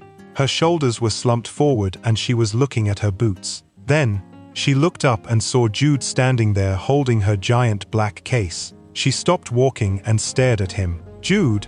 she asked, looking very confused. "What are you doing here? Why do you have my dead piano?" Jude walked over to her. He did not say a single word. He just set the heavy case on a concrete bench near the door. He opened the metal latches with a loud click. He pulled the keyboard out and set it on the cold bench. He reached into his jacket pocket, pulled out a large battery pack he had bought, and plugged the piano cord into it. "What are you doing?" Chloe asked, stepping closer to him. "I told you yesterday. It is completely burned up inside. It is garbage now." Jude looked right into her big brown eyes. He pointed his giant finger at the round power button. "Press it," he commanded softly. Chloe looked at his serious face. She saw how tired his dark eyes looked. She saw the bright red burn mark on his thick finger. Slowly, she reached out her small hand and pressed the button. The bright blue light turned on immediately. The happy chime sound played loudly in the cold street air. Chloe gasped loudly. She jumped backward like the piano was a scary ghost. She stared at the glowing blue light. Then, she quickly reached out and pressed her fingers against the white keys. She played a fast, complicated jazz song. Every single note sounded perfectly clear and beautiful in the air. She stopped playing and looked up at Jude. Her mouth was hanging wide open in total shock. "How?" she whispered. Her voice was shaking hard. "The repairman said it would cost hundreds and hundreds of dollars. How did you do this?" Jude shoved his large hands deep into his jacket pockets so she would not see his burned finger anymore. "I used to fix old computers a long time ago." He lied smoothly, but his deep voice was very gentle. "I bought some cheap tools, and I stayed awake last night to fix the burned wire inside. It was just a small problem. It did not cost hundreds of dollars." Chloe stared at him. Her brown eyes filled with fresh tears, but this time they were absolutely not sad tears. They were happy tears. One shiny tear spilled over her eyelashes and rolled down her warm brown cheek. She looked from the perfect, working piano back to his tired, handsome face. "You stayed awake all night long just to fix my broken junk?" she asked, her voice cracking with pure emotion. "Jude, nobody has ever done something so incredibly kind for me in my entire life." Before Jude could say another word, Chloe stepped forward and threw her arms tightly around his wide neck. She hugged him with all her strength. She pressed her face right into his chest, right over his beating heart. Jude froze for a second. His whole giant body felt completely stiff. Then, very slowly, he pulled his hands out of his deep pockets. He wrapped his giant, muscular arms around her small back and hugged her back. He rested his chin on top of her dark curly hair. She smelled like sweet vanilla and cold winter air. In that exact moment, standing on a dirty sidewalk holding a girl who owned absolutely nothing, Jude finally understood what Marcus meant. Buying her a new piano with his endless money would have taken zero effort. It would have meant absolutely nothing. But giving up his sleep, burning his hands, and working hard just to see her smile again meant everything in the world. This was the most valuable gift he had ever given anyone in his whole life, and it cost him absolutely no money at all. Chloe finally pulled her arms away from Jude, but she did not step far back. She kept her small hands resting gently on the sleeves of his cheap red jacket. Her brown eyes were still shining with happy tears. She looked right up into his face with a very serious expression. "You have to come to the club tonight, Jude," Chloe said. Her voice was completely firm. She was not asking a question, she was giving him an order. "You have to come watch me play this beautiful piano. You have to be there." Jude shook his head slowly. He suddenly felt very nervous. He looked down at his dirty work boots. "I cannot go to a music club tonight, Chloe," he said quietly. "I have to work on the bus until 9 o'clock. By the time I finish, I will be covered in street dirt. I will smell like heavy bus smoke. I do not have any nice clothes to change into. They will not let a guy wearing a bright red plastic jacket sit inside a nice club. The Blue Note is absolutely not a fancy place," Chloe argued, grabbing his sleeves a little bit tighter. "It is very old. The paint is falling off the walls. The chairs squeak when you sit on them. Nobody cares what you wear in there. They only care about the music. I will tell the boss at the front door that you are my special guest. If you do not come, I will stand on the stage and play completely terrible notes on purpose." Jude looked at her stubborn face. He could never say no to her. "Okay," he agreed with a heavy sigh. "I will come to the club after I finish parking the bus. But if the boss throws me out into the street, I am going to blame you." Chloe smiled her giant, bright smile again. "Deal," she said happily. She grabbed the handle of her heavy black case. She looked at him one more time before walking back into the school. "I will see you tonight, Angry Bear." Many hours later, the dark night completely covered the loud city. Jude parked the giant red double-decker bus inside the cold garage. He gave his paper tickets to his grumpy boss Stan. Then, he walked very fast toward the dark alley behind the tall buildings. He found the heavy wooden door of the Blue Note Jazz Club. He pulled it open and stepped inside. The club was exactly what Chloe said it would be. It was not fancy at all. The air inside smelled very strongly like old wood, sweet lemon soap, and spilled juice. The lights hanging from the ceiling were very dim, making the whole room look like a dark, cozy cave. There were small, round tables crowded close together on the floor. Every single seat was filled with people talking loudly and laughing. A very large man wearing a tight black shirt was standing by the door. He blocked Jude from walking into the room. "You have to pay $10 to come inside," the big man said in a rough voice. "I am Chloe's guest," Jude told him quickly. The big man looked at Jude's bright red bus uniform. He frowned, but then he nodded his head and moved out of the way. "Go find a corner to stand in, Redcoat," the man grumbled. "The show is starting right now." Jude squeezed past the crowded tables. He found a tiny empty spot near the back wall. He leaned his broad shoulders against the brick wall and waited. Suddenly, the loud talking in the room stopped. A single white light shined brightly down onto the small wooden stage at the front of the room. Chloe walked out from behind a dark curtain. The crowd clapped their hands loudly for her. She was wearing a long, dark blue dress that sparkled a little bit when the light hit it. She looked completely stunning. She sat down on a tall wooden stool behind the black keyboard Jude had fixed. She leaned close to the silver microphone. "Hello everyone," Chloe said. Her voice filled the dark room. It sounded smooth and perfect through the big speakers. "Tonight is a very special night. This morning, I thought I was not going to be able to sing for you. My trusted piano broke completely, but a very good friend stayed awake all night long to put the broken pieces back together for me. I want to dedicate my first song to him. Thank you for fixing my music." Jude felt his heart slam hard against his ribs. The whole crowd clapped again, but they did not know who she was talking about. Jude knew. He stood very still in the dark corner. Chloe pressed her fingers on the white keys. The beautiful, clear notes filled the quiet room. Then, she closed her eyes and started to sing. Her voice was incredible. It was rich and deep, completely full of raw, honest feeling. She sang a slow, sad song about finding a bright light in the middle of a very dark storm. As Jude watched her sing, a sudden, clear thought hit him right in the middle of his chest. It hit him so hard that he almost stopped breathing. He looked at the tiny, sticky tables. He looked at the old, cracked walls of the club. He looked at the girl in the blue dress pouring her whole soul into a cheap plastic keyboard. He realized the giant bet with Marcus was completely dead to him now. He did not care about proving a point anymore. He did not care about winning his company shares back. He did not care about testing women to see if they were greedy. He was just a man deeply in love with a woman. It was that simple. He loved the way she dragged that heavy piano everywhere. He loved the way she bought him hot dogs when she was poor. He loved the way she refused to let the heavy world crush her spirit. He loved her more than he loved his giant glass tower, his endless bank accounts, and his fast cars. If she asked him to ride the slow red bus with her every single day for the rest of his life, he would do it without thinking twice.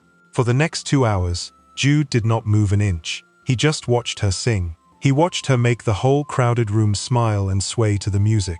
When the show finally ended, the people cheered loudly and started walking out the front doors. Jude waited by the dark wall. Chloe came down from the stage, dragging her heavy black case. She saw him standing there and walked straight toward him. She looked completely exhausted, but her brown eyes were glowing with pure joy. "You actually came," Chloe said happily. dropping the case near his heavy boots. "I told you I would come," Jude replied.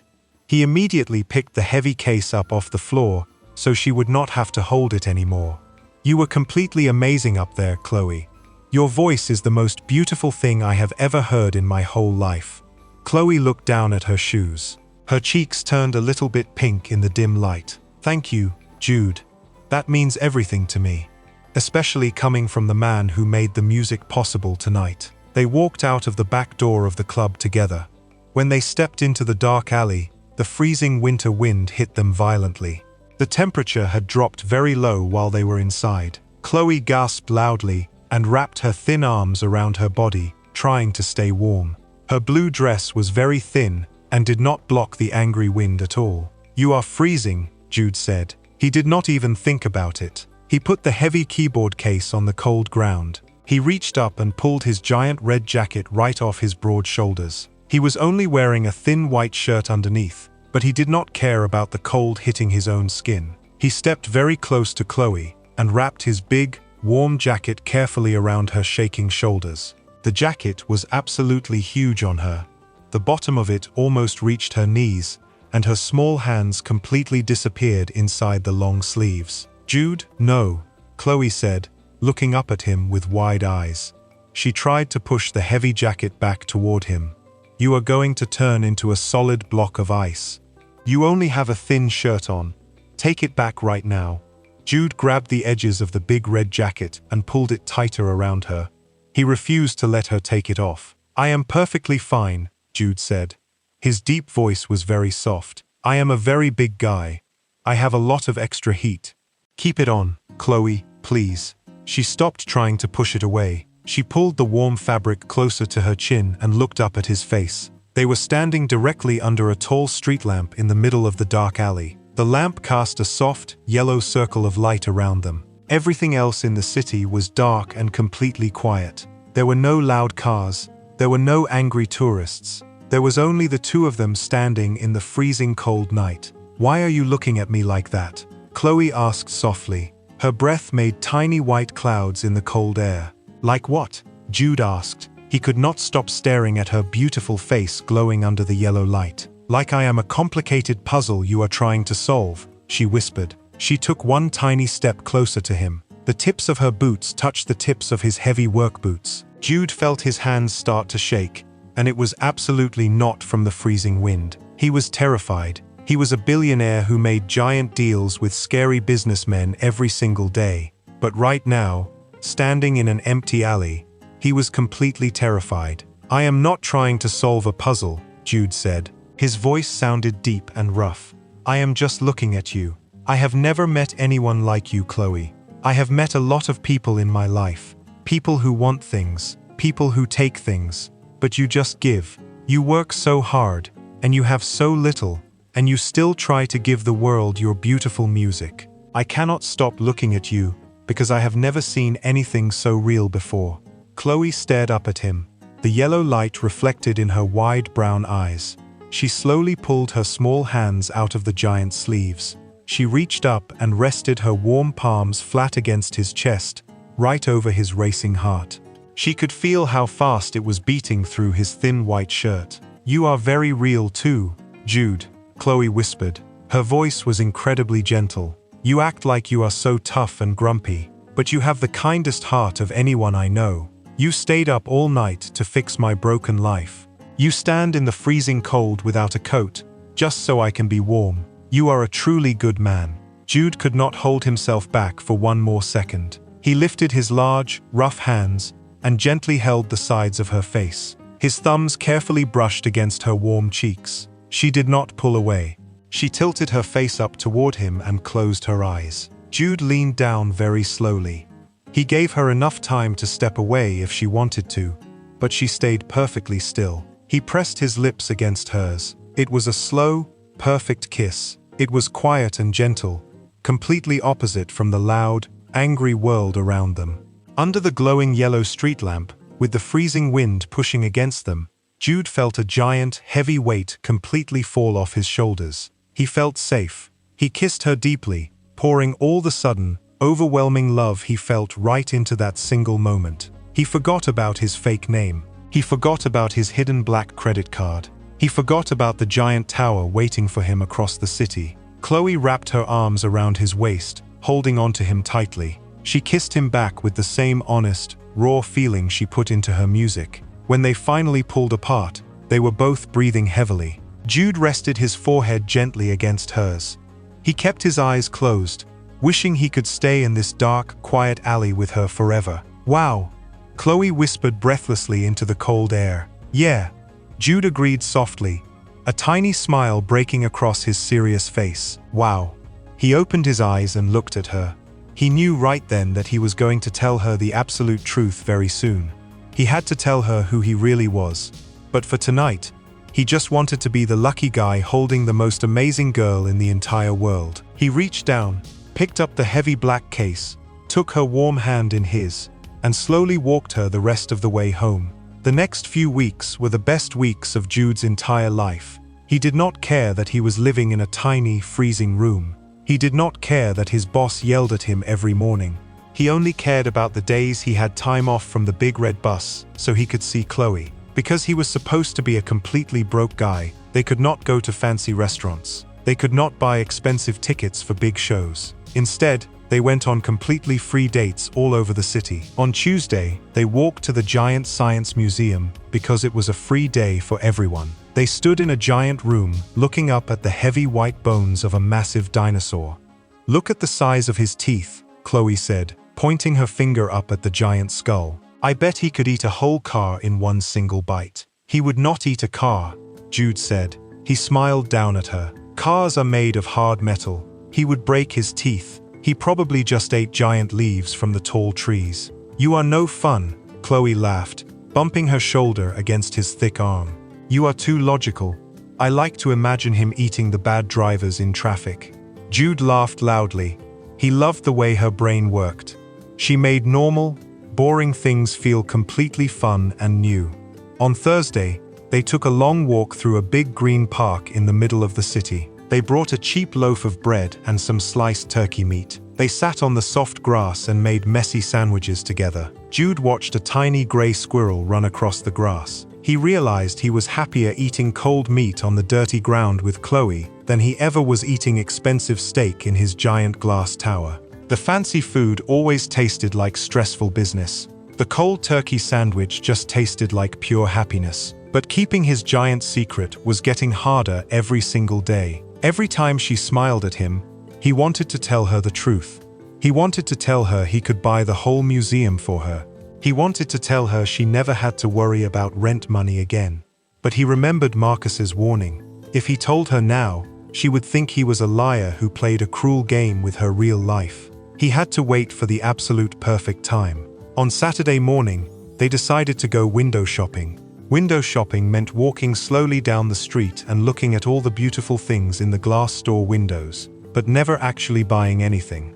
They were walking down a very wide, clean street right in the middle of the expensive financial district. The buildings here were covered in shiny glass and tall marble pillars. Men in sharp black suits and women with fancy leather bags walked quickly past them. Jude felt a tight, nervous feeling in his stomach. This was his neighborhood. His giant tower was only 3 blocks away. He usually walked down this exact street every single day. "Look at this one, Jude," Chloe said happily. She stopped walking and pressed her hands against the thick glass of a fancy jewelry store.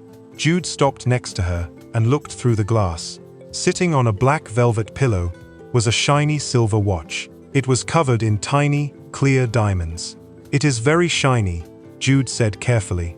"It is completely crazy," Chloe said, shaking her head. She pointed to a tiny white tag next to the watch. "Look at the price tag. It costs $20,000. Who in the world spends $20,000 just to know what time it is? My cheap plastic phone tells me the exact same time for free." Jude swallowed hard. His throat felt very dry. He actually owned that exact same silver watch. It was sitting in a dark wooden box on his bedroom dresser right now. "I guess some people have too much money," Jude lied smoothly. "They just want to show off." "It is just sad," Chloe said softly, turning away from the window. "Imagine how many broken pianos you could fix with $20,000. Imagine how many hungry people you could feed." Anyone who buys that watch is probably a very selfish person with a totally empty heart. The words hit Jude like a heavy hammer. He felt a terrible, dark wave of guilt wash over him. He was that selfish person. He had bought the watch just because he was bored one afternoon.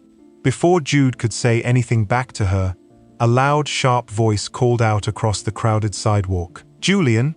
Julian Sterling!" Jude completely froze. His giant boots stopped moving. His blood turned completely cold. He knew that annoying, loud voice. He slowly turned his head.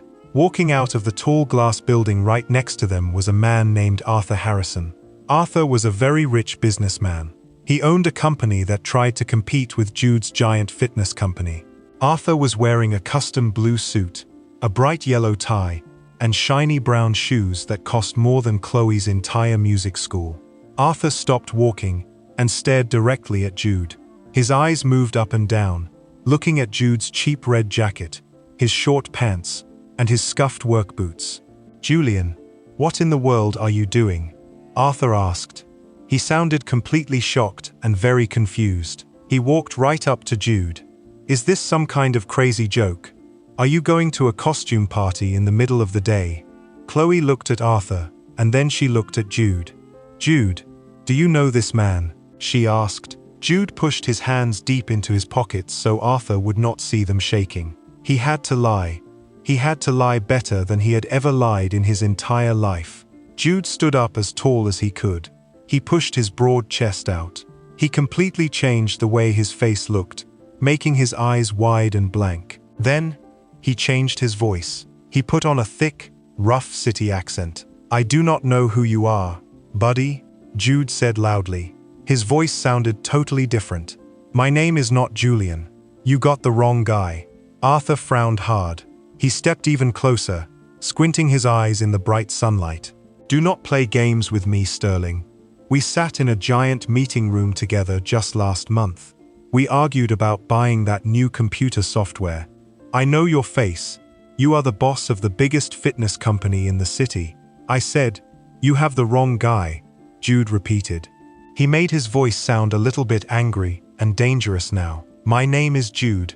I ride the red bus. Now step out of my way before I step right over you." Arthur looked at Jude's massive arms. He looked at the angry, heavy scowl on Jude's face. Arthur took one small step backward.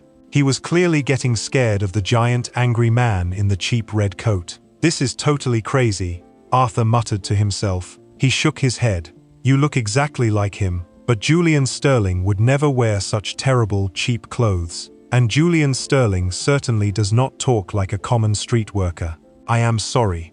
I made a mistake." "Yeah, you made a big mistake," Jude growled, keeping the thick accent perfectly steady. "Go back to your fancy office, rich boy." Arthur quickly turned around and walked very fast down the street, looking over his shoulder one last time, before disappearing into the crowd of busy people. Jude let out a long, silent breath. His heart was beating so fast he thought it might break his ribs. He felt dizzy. He had survived. The secret was safe. He turned back to look at Chloe, expecting her to be smiling and ready to keep walking. But Chloe was not smiling at all. She was standing perfectly still on the sidewalk. She was staring at him. Her big brown eyes were narrow, and she was watching his face very closely. "What was that all about?" Jude asked, dropping the fake accent and trying to sound casual. He forced a small laugh. "People in this city are completely crazy." "He called you Julian," Chloe said. Her bright voice was very quiet and serious. "I guess I have a face that looks like a lot of other people," Jude replied. He reached out to take her warm hand, but she stepped back just a tiny bit. "He did not just say you look like someone," Chloe pushed. She crossed her arms over her green coat. "He knew your exact face. He called you by a full name, Julian Sterling. He said you own a giant computer company, and he was wearing a very expensive gold watch on his wrist, just like the one in the window." "Chloe, the man was just confused," Jude said quickly. He hated the way she was looking at him. She looked at him like he was a stranger. Rich guys like that think they know everyone. He probably just needs new glasses. "Do you really think I own a giant computer company? Look at my shoes." They have holes in the bottom. Chloe looked down at his dirty work boots. Then she looked back up at his handsome face. She remembered how easily he had carried her heavy piano. She remembered how quickly and perfectly he had fixed the burned wires inside the complicated machine. She remembered how he never seemed to worry about anything except being late for the bus. "You did fix my keyboard like a total genius," Chloe said slowly. "You said you used to work with computers." "I fixed old junk," Jude lied, feeling the trap closing around him. "I am just a guy who punches paper tickets. Chloe, you know me. We ate hot dogs on a bus together. Do I act like a greedy billionaire?" Chloe stared at him for a long, silent minute. The loud noise of the city traffic rushed around them, but Jude only heard his own loud heartbeat. He prayed she would believe him. He prayed the lie would hold together just a little bit longer. Finally, Chloe let her arms drop to her sides. She let out a small breath. The hard, suspicious look slowly faded away from her eyes. "You are right," Chloe said, but her voice did not sound completely sure. "You are just Jude. You would never lie to me like that. A billionaire would never stand in a freezing alley and give me his only warm jacket. Never." Jude agreed quietly. He reached out and gently took her hand. This time, she let him hold it. Her fingers were warm and soft. He pulled her close and kissed the top of her head. "Let us get away from these crazy tall buildings," Jude said. "Let us go find a cheap slice of pizza." "Okay," Chloe agreed, resting her head against his arm as they walked. They walked away from the fancy windows and the tall glass towers. Jude held her hand tightly. He tried to focus on the soft smell of her vanilla perfume. He tried to think about the hot pizza they were going to eat, but the heavy feeling of dread did not leave his stomach. He looked down at Chloe, walking happily beside him. He saw the complete trust in her eyes. The seed of doubt had been planted in her mind today. He knew it was only a matter of time before the tiny seed grew into a giant, destructive tree. The clock was ticking very loudly, and Jude knew he was running completely out of time. The rain poured down from the dark clouds, hitting the top of the glass bus stop like angry little rocks. Jude sat on the cold metal bench, waiting for Chloe. It was Tuesday, his only day off from the slow red bus. Usually, he felt excited to see her, but today, something felt very wrong. Chloe walked around the corner of the brick building. She was not holding an umbrella. She was not wearing her bright green coat. She was just wearing a thin gray sweater, and she was completely soaked from the cold rain. Her head was hanging down so low that her chin touched her chest. She was not dragging her heavy black keyboard case. She was holding a crumpled piece of white paper in her hand. Jude stood up quickly. He stepped out into the rain and grabbed her hand, pulling her under the glass roof to keep her dry. "Chloe, you are freezing," Jude said loudly over the noise of the rain. "Why are you walking in the storm without your coat? Where is your giant smile?" Chloe looked up at him. Her face was completely wet, but Jude could easily see that her brown eyes were red and swollen. She had been crying very hard. She did not smile. She just held up the crumpled piece of wet paper. "It is gone, Jude," Chloe whispered. Her voice sounded totally empty, like a hollow drum. "Everything I worked for is completely gone." "What is gone?" Jude asked. He reached out and gently took the wet paper from her shaking fingers. "Tell me what happened right now." "That is a letter from my landlord," Chloe explained. She wrapped her arms around her own stomach like she was in pain. "He is selling my apartment building to a giant company. The new company is raising the rent money. They want $500 extra every single month. If I do not pay the extra money by Friday, they will throw all my things onto the dirty street and lock the door." Jude looked at the wet paper. He felt a hot fire of anger start to burn in his chest. $500 is a lot of money, Jude said, "but we can figure it out. You can ask the music school to let you teach more classes." Chloe shook her head side to side very slowly. "I cannot teach more classes," she said, her voice cracking. "The boss at the music school called me this morning. He said they do not have enough young children signing up for singing lessons. He cut my hours in half. I am going to make less money this month, not more. I am totally drowning, Jude. The water is over my head." Jude grabbed her cold shoulders. "Listen to me. he commanded gently. Do not give up. You are the strongest person I know. You will sing more songs at the jazz club.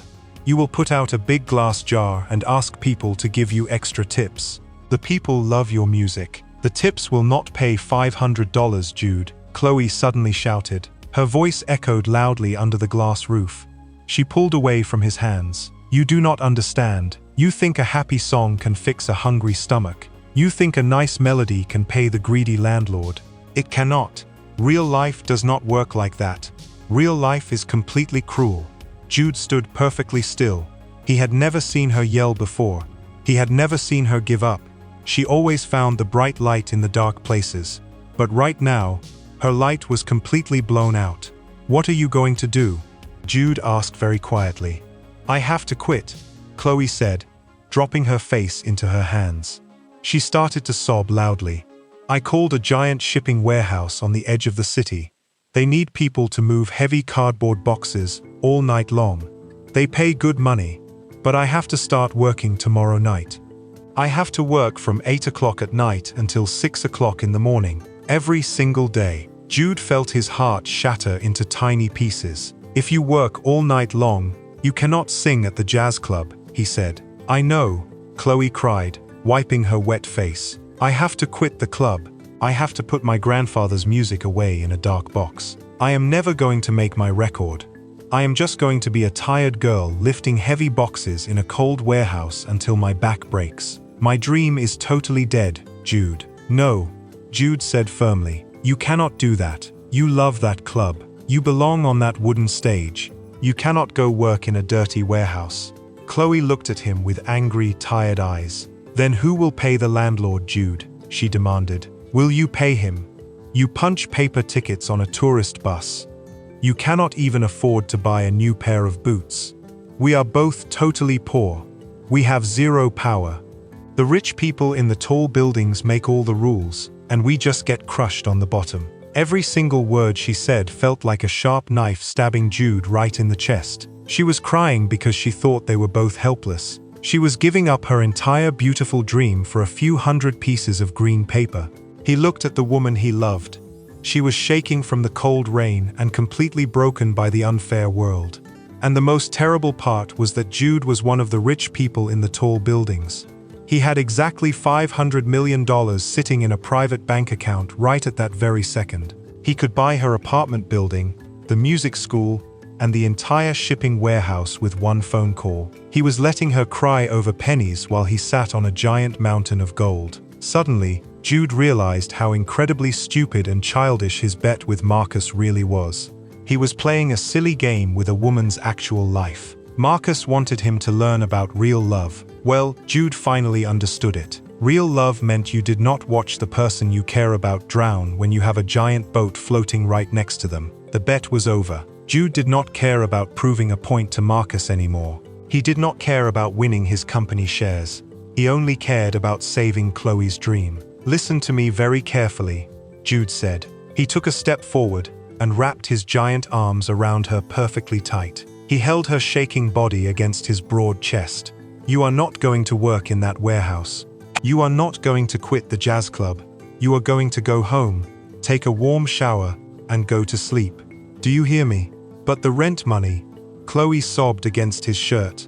I will fix the rent money, Jude promised, resting his chin on top of her wet hair. I will handle everything. Just trust me. Go home and rest. Tomorrow, everything will be completely different. I swear it. Chloe was too tired to argue anymore. She just nodded her head slowly against his chest. Jude walked her through the heavy rain all the way back to her apartment door. He waited until she was safely inside. Then, Jude turned around and walked back into the storm. His face was completely serious and hard like a stone. He pulled his secret plastic burner phone out of his deep pocket. He made a plan in his head. Tomorrow morning, he was going to call his private bank. He was going to wire exactly $5,000 straight into the greedy landlord's bank account.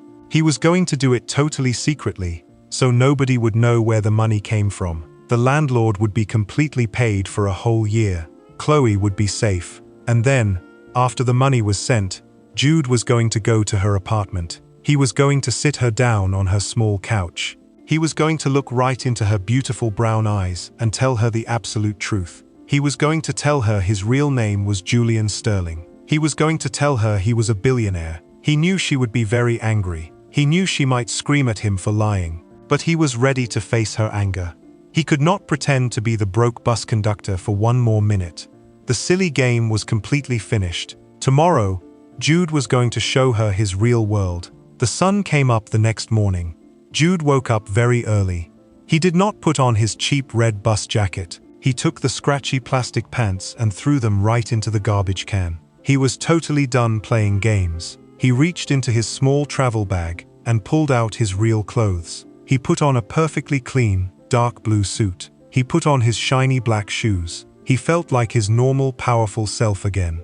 He picked up his phone to call his private bank. He was going to send the extra rent money to Chloe's landlord right now. Before his thumb could press the green button, the phone started ringing loudly. It was Marcus. "Jude, you need to come to the main office right this second," Marcus said quickly. His voice was full of total panic. "I made a terrible mistake. The lawyer team did something really stupid." "I am busy, Marcus," Jude replied coldly. "I am going to pay a bill, and then I am going to tell Chloe the complete truth about my life. You have to come here first," Marcus yelled through the phone. "The lawyer team bought a block of old buildings yesterday.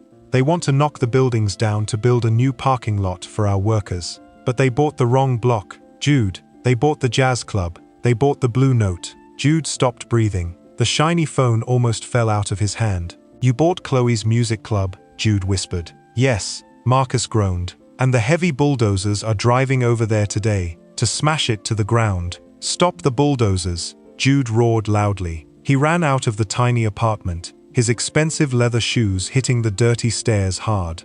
"Call everyone. I am coming to the tower right now." Jude ran all the way to his giant glass tower. He pushed past the security guards. He jumped into the fast elevator and rode it all the way up to the very top floor. He burst through the heavy glass doors of the giant meeting room. 10 men in expensive gray suits were sitting around a massive wooden table. Marcus was standing at the front, looking very nervous. "Who signed the paper to buy that specific street?" Jude screamed at the room. His voice was louder than thunder. He was so angry his hands were shaking. He slammed his giant fists down onto the wooden table. The loud noise made all the men jump in their chairs. "We thought it was a good deal, Mr. Sterling," a frightened lawyer said, pushing his glasses up his nose. "The building is very old. It is full of rats. We just want to make a flat parking lot."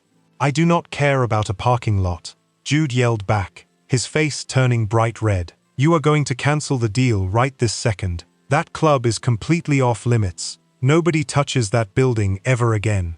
While Jude was screaming at the terrified lawyers, a huge noise echoed in the hallway outside the glass doors. People were shouting. Security guards were running. "You cannot go in there, miss," a guard yelled loudly. "Watch me," a bright, familiar voice shouted back. The heavy wooden doors of the meeting room flew open with a loud crash. They hit the walls so hard the glass windows shook. Jude turned his head. His heart completely stopped beating. Standing right in the doorway was Chloe. She was breathing heavily. Her dark, curly hair was wild and messy. She was holding a large piece of thick cardboard. Written on the cardboard in thick black marker were the words, "Save our music." Behind her, Jude could see the frightened security guards holding their radios. Chloe marched 2 steps into the giant, fancy room. She looked ready to fight an entire army. "I want to speak to the giant, greedy boss of this terrible company," she demanded loudly, her voice ringing off the high ceiling. "You are not knocking down my grandfather's club today." The entire room went completely dead silent. You could hear a tiny pin drop onto the soft carpet. All the men in the expensive suits stared at the angry girl in the old green coat. Chloe turned her head and looked right at the head of the giant table. She looked right at the boss everyone was so afraid of. Her big brown eyes locked exactly onto Jude's dark eyes. She looked at his broad shoulders perfectly filling out the $5,000 blue suit. She looked at his shiny leather shoes. She looked at the expensive gold watch on his wrist. The cardboard sign slowly slipped out of her hands. It hit the floor with a soft slap. "Jude?" Chloe whispered into the completely silent room. Her bright voice was shaking terribly. She looked around at the giant glass walls, the fancy lawyers, and then back to the man she loved. "What are you doing here? Why are you wearing those clothes?" Jude could not speak. The giant, powerful billionaire was totally frozen. The heavy walls of his massive secret were crashing down right on top of him. "Mr. Sterling," Marcus said softly from the corner of the room, looking very sad. "Do you want me to call the police?" Chloe gasped loudly. She stepped backward, bumping into the wooden door frame. She covered her mouth with both of her hands. "Mr. Sterling," Chloe repeated, her voice cracking into a broken whisper. "Julian Sterling." "Chloe, please," Jude finally begged. He took one step toward her. He reached out his hand. "Let me explain everything. You." Chloe breathed out. Her eyes filled with total horror as the complete truth rushed into her brain. She remembered the rich man on the street calling his name. She remembered the expensive gold watch in the store window. She remembered how easily he fixed the computer wires inside her piano. "You are the greedy boss. You are the monster who wants to knock down my home. You are the billionaire." She did not wait for his answer. She turned around and ran out the door as fast as she could. Jude did not care about the important meeting anymore. He did not care about the terrified lawyers or the billion-dollar company. He pushed his heavy chair backward so fast that it crashed loudly onto the floor. He ran straight past the security guards and out the heavy wooden doors. "Chloe, wait!" Jude shouted down the long, shiny hallway. She was running very fast. Her green coat flapped behind her. She reached the giant silver elevator doors and hit the down button over and over again with her hand. She was crying so hard that her small shoulders were shaking. Jude ran toward her. His expensive black shoes slipped a little bit on the shiny floor, but he did not slow down. He reached the elevator just as the metal doors started to open. He put his giant hand flat against the silver metal and pushed himself right inside the small box with her. The doors hissed closed. They were completely alone in the bright, quiet box moving down to the street. Chloe pressed her back flat against the cold metal wall. She pushed herself as far away from him as she possibly could. She looked at him like he was a dangerous monster. "Do not touch me," Chloe said. Her voice was shaking, but it was also incredibly angry. "Do not come one step closer to me." "Chloe, please listen to my words," Jude begged. He held his hands up in the air to show he was not going to hurt her. His chest was moving up and down very fast. "I can explain every single thing. I know it looks terrible right now, but I can make you understand." "Understand what?" she yelled. Her loud voice bounced off the small walls. "Understand that my sweet, broke friend Jude is actually Julian Sterling. Understand that the man who held my hand on a slow tourist bus actually owns the biggest company in the whole city." "Which part should I understand first, Jude, or should I call you Mr. Sterling?" "Just call me Jude," he pleaded. His heart felt like it was breaking into pieces. "I am still Jude. I am the exact same guy you shared lunch with. The clothes are different, but my heart is exactly the same." "Do not talk about your heart," Chloe screamed, covering her ears with her hands. "You lied to me. You lied about your name. You lied about losing your job at the gym. You lied about being poor. Every single word that came out of your mouth was a giant, ugly lie." The elevator made a soft ding sound. The doors opened to the giant, busy lobby on the bottom floor. Chloe ran out of the elevator. She ran past the giant indoor fountains and pushed through the heavy glass doors to the outside street. The cold winter wind hit them instantly. Jude chased her onto the wide concrete sidewalk. He reached out and grabbed her arm gently to stop her from running into the busy street traffic. "Let me go," she cried, pulling her arm away hard. She spun around to face him. People on the sidewalk stopped walking to stare at them, but neither of them cared. "I lied because I was scared," Jude said loudly over the noise of the traffic. He stepped closer to her, ignoring the people watching. "Before I met you, I had a very bad girlfriend. She only loved my money. She tried to steal half of my company. I thought every single person in the world was completely greedy. I thought nobody would ever love me for just being me." Chloe stopped moving. She stared at his expensive blue suit. "So what did you do?" she asked, her voice dropping into a dark, dangerous whisper. "Did you decide to play a game?" Jude swallowed hard. The truth was going to hurt her, but he could not lie anymore. Marcus made a bet with me, Jude confessed quietly. He looked down at the concrete sidewalk. He bet that if I gave up my money, moved to a bad apartment, and worked a hard job, I could find a real, honest girl. If I found someone who loved broke Jude, I would win the bet. If I quit, I would lose. Chloe's mouth fell open. The angry color completely left her face. She looked like she was going to be sick. A bet? Chloe repeated. The words sounded like poison coming out of her mouth. You made a bet with your rich friend. This whole thing was just a game to see if you could win. It started as a game, Jude said quickly, stepping forward again. But it did not stay a game, Chloe. When I met you, everything changed. I fell in love with you. I love you so much. I wanted to tell you the truth 100 times, but I was so scared you would walk away. You watched me cry, Chloe said. Her voice was not loud anymore. It was completely flat and cold. That was much scarier than her yelling. You sat next to me on that bus, and you watched me cry over tiny silver coins. You watched me break my back dragging a heavy piano across the city, because I could not afford a $20 taxi car. Chloe, I fixed the piano for you, Jude argued desperately.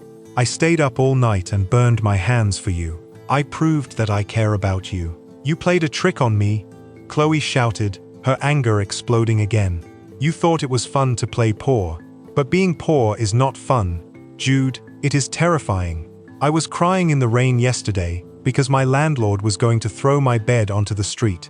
I told you I had to give up my grandfather's music to go lift heavy boxes all night long. My heart was totally broken. And you just stood there hugging me, knowing you had millions of dollars in your pocket the entire time.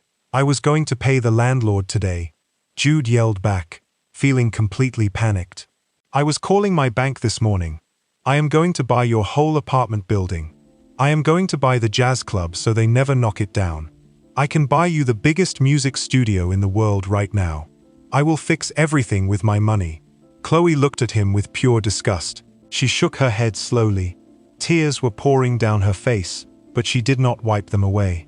You still do not understand anything at all, Chloe said.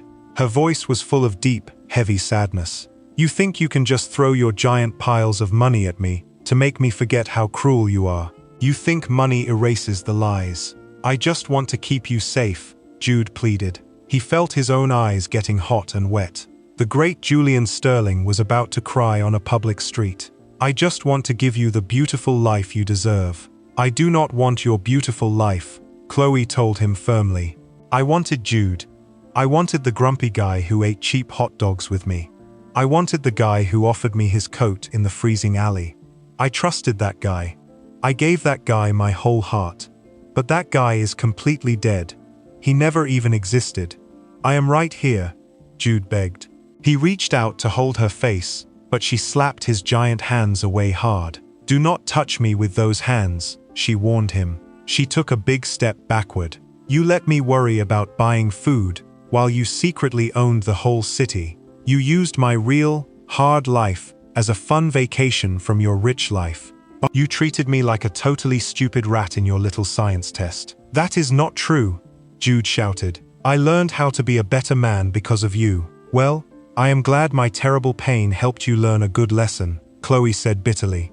But the lesson is over now. You got your answers. You found out that not all women are greedy monsters. Jude could not find any more words. Every single thing she said was completely true. He had been selfish. He had used her real struggles to fix his own broken feelings. He looked at her beautiful crying face and knew he had ruined the best thing that ever happened to him. Tell your friend Marcus you won the giant bet, Chloe said. She turned around to face the busy street. You won the game, Mr. Sterling.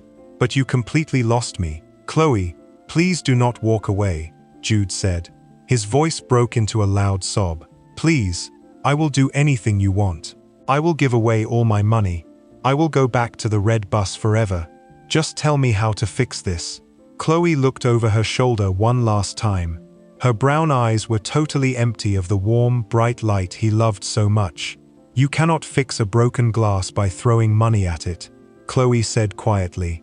It just stays broken. Goodbye, Julian. She turned her back to him and started walking quickly down the crowded sidewalk. She did not look back. Jude stood completely frozen on the cold concrete. People walked around him, bumping his broad shoulders, but he did not feel them. He watched her green coat get smaller and smaller until she disappeared completely into the sea of people. He was standing outside the biggest, most expensive building in Chicago. His name was on the top of the tower. He had more money than the king of a country. He had beaten his bad ex-girlfriend. He had won the giant bet with Marcus. He had proven his point. But as he stood there in his $5,000 suit, Julian Sterling felt poorer than he had ever felt in his entire life. He dropped his face into his large hands and cried right there on the street. He had everything in the world, and it meant absolutely nothing, because the only thing he really wanted had just walked out of his life forever. 3 whole weeks passed by very slowly. For 21 days, Julian Sterling sat inside his giant glass house in the sky. The huge room was perfectly quiet and perfectly clean, but it felt completely empty. He had fired the greedy lawyers who tried to buy the jazz club. He used his giant mountain of money to buy the Blue Note Club himself, but he did not keep it. He signed a special, heavy paper that gave the building to the city forever. Nobody could ever buy it, and nobody could ever bring a heavy bulldozer to knock it down.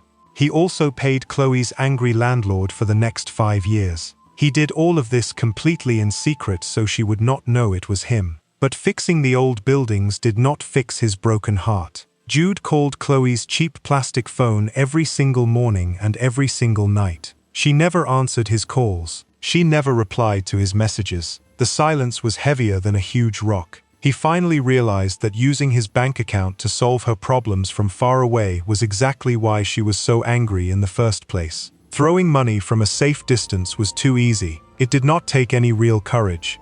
If he wanted to win her back, he had to do something that cost him his pride, completely out in the open, where he could not hide behind his rich name. It was a very busy Saturday afternoon. The bright winter sun was finally shining, and the city sidewalks were packed with people holding shopping bags. Chloe was walking down a crowded street near her neighborhood. She was carrying her giant brown bag full of white music papers. She looked very tired.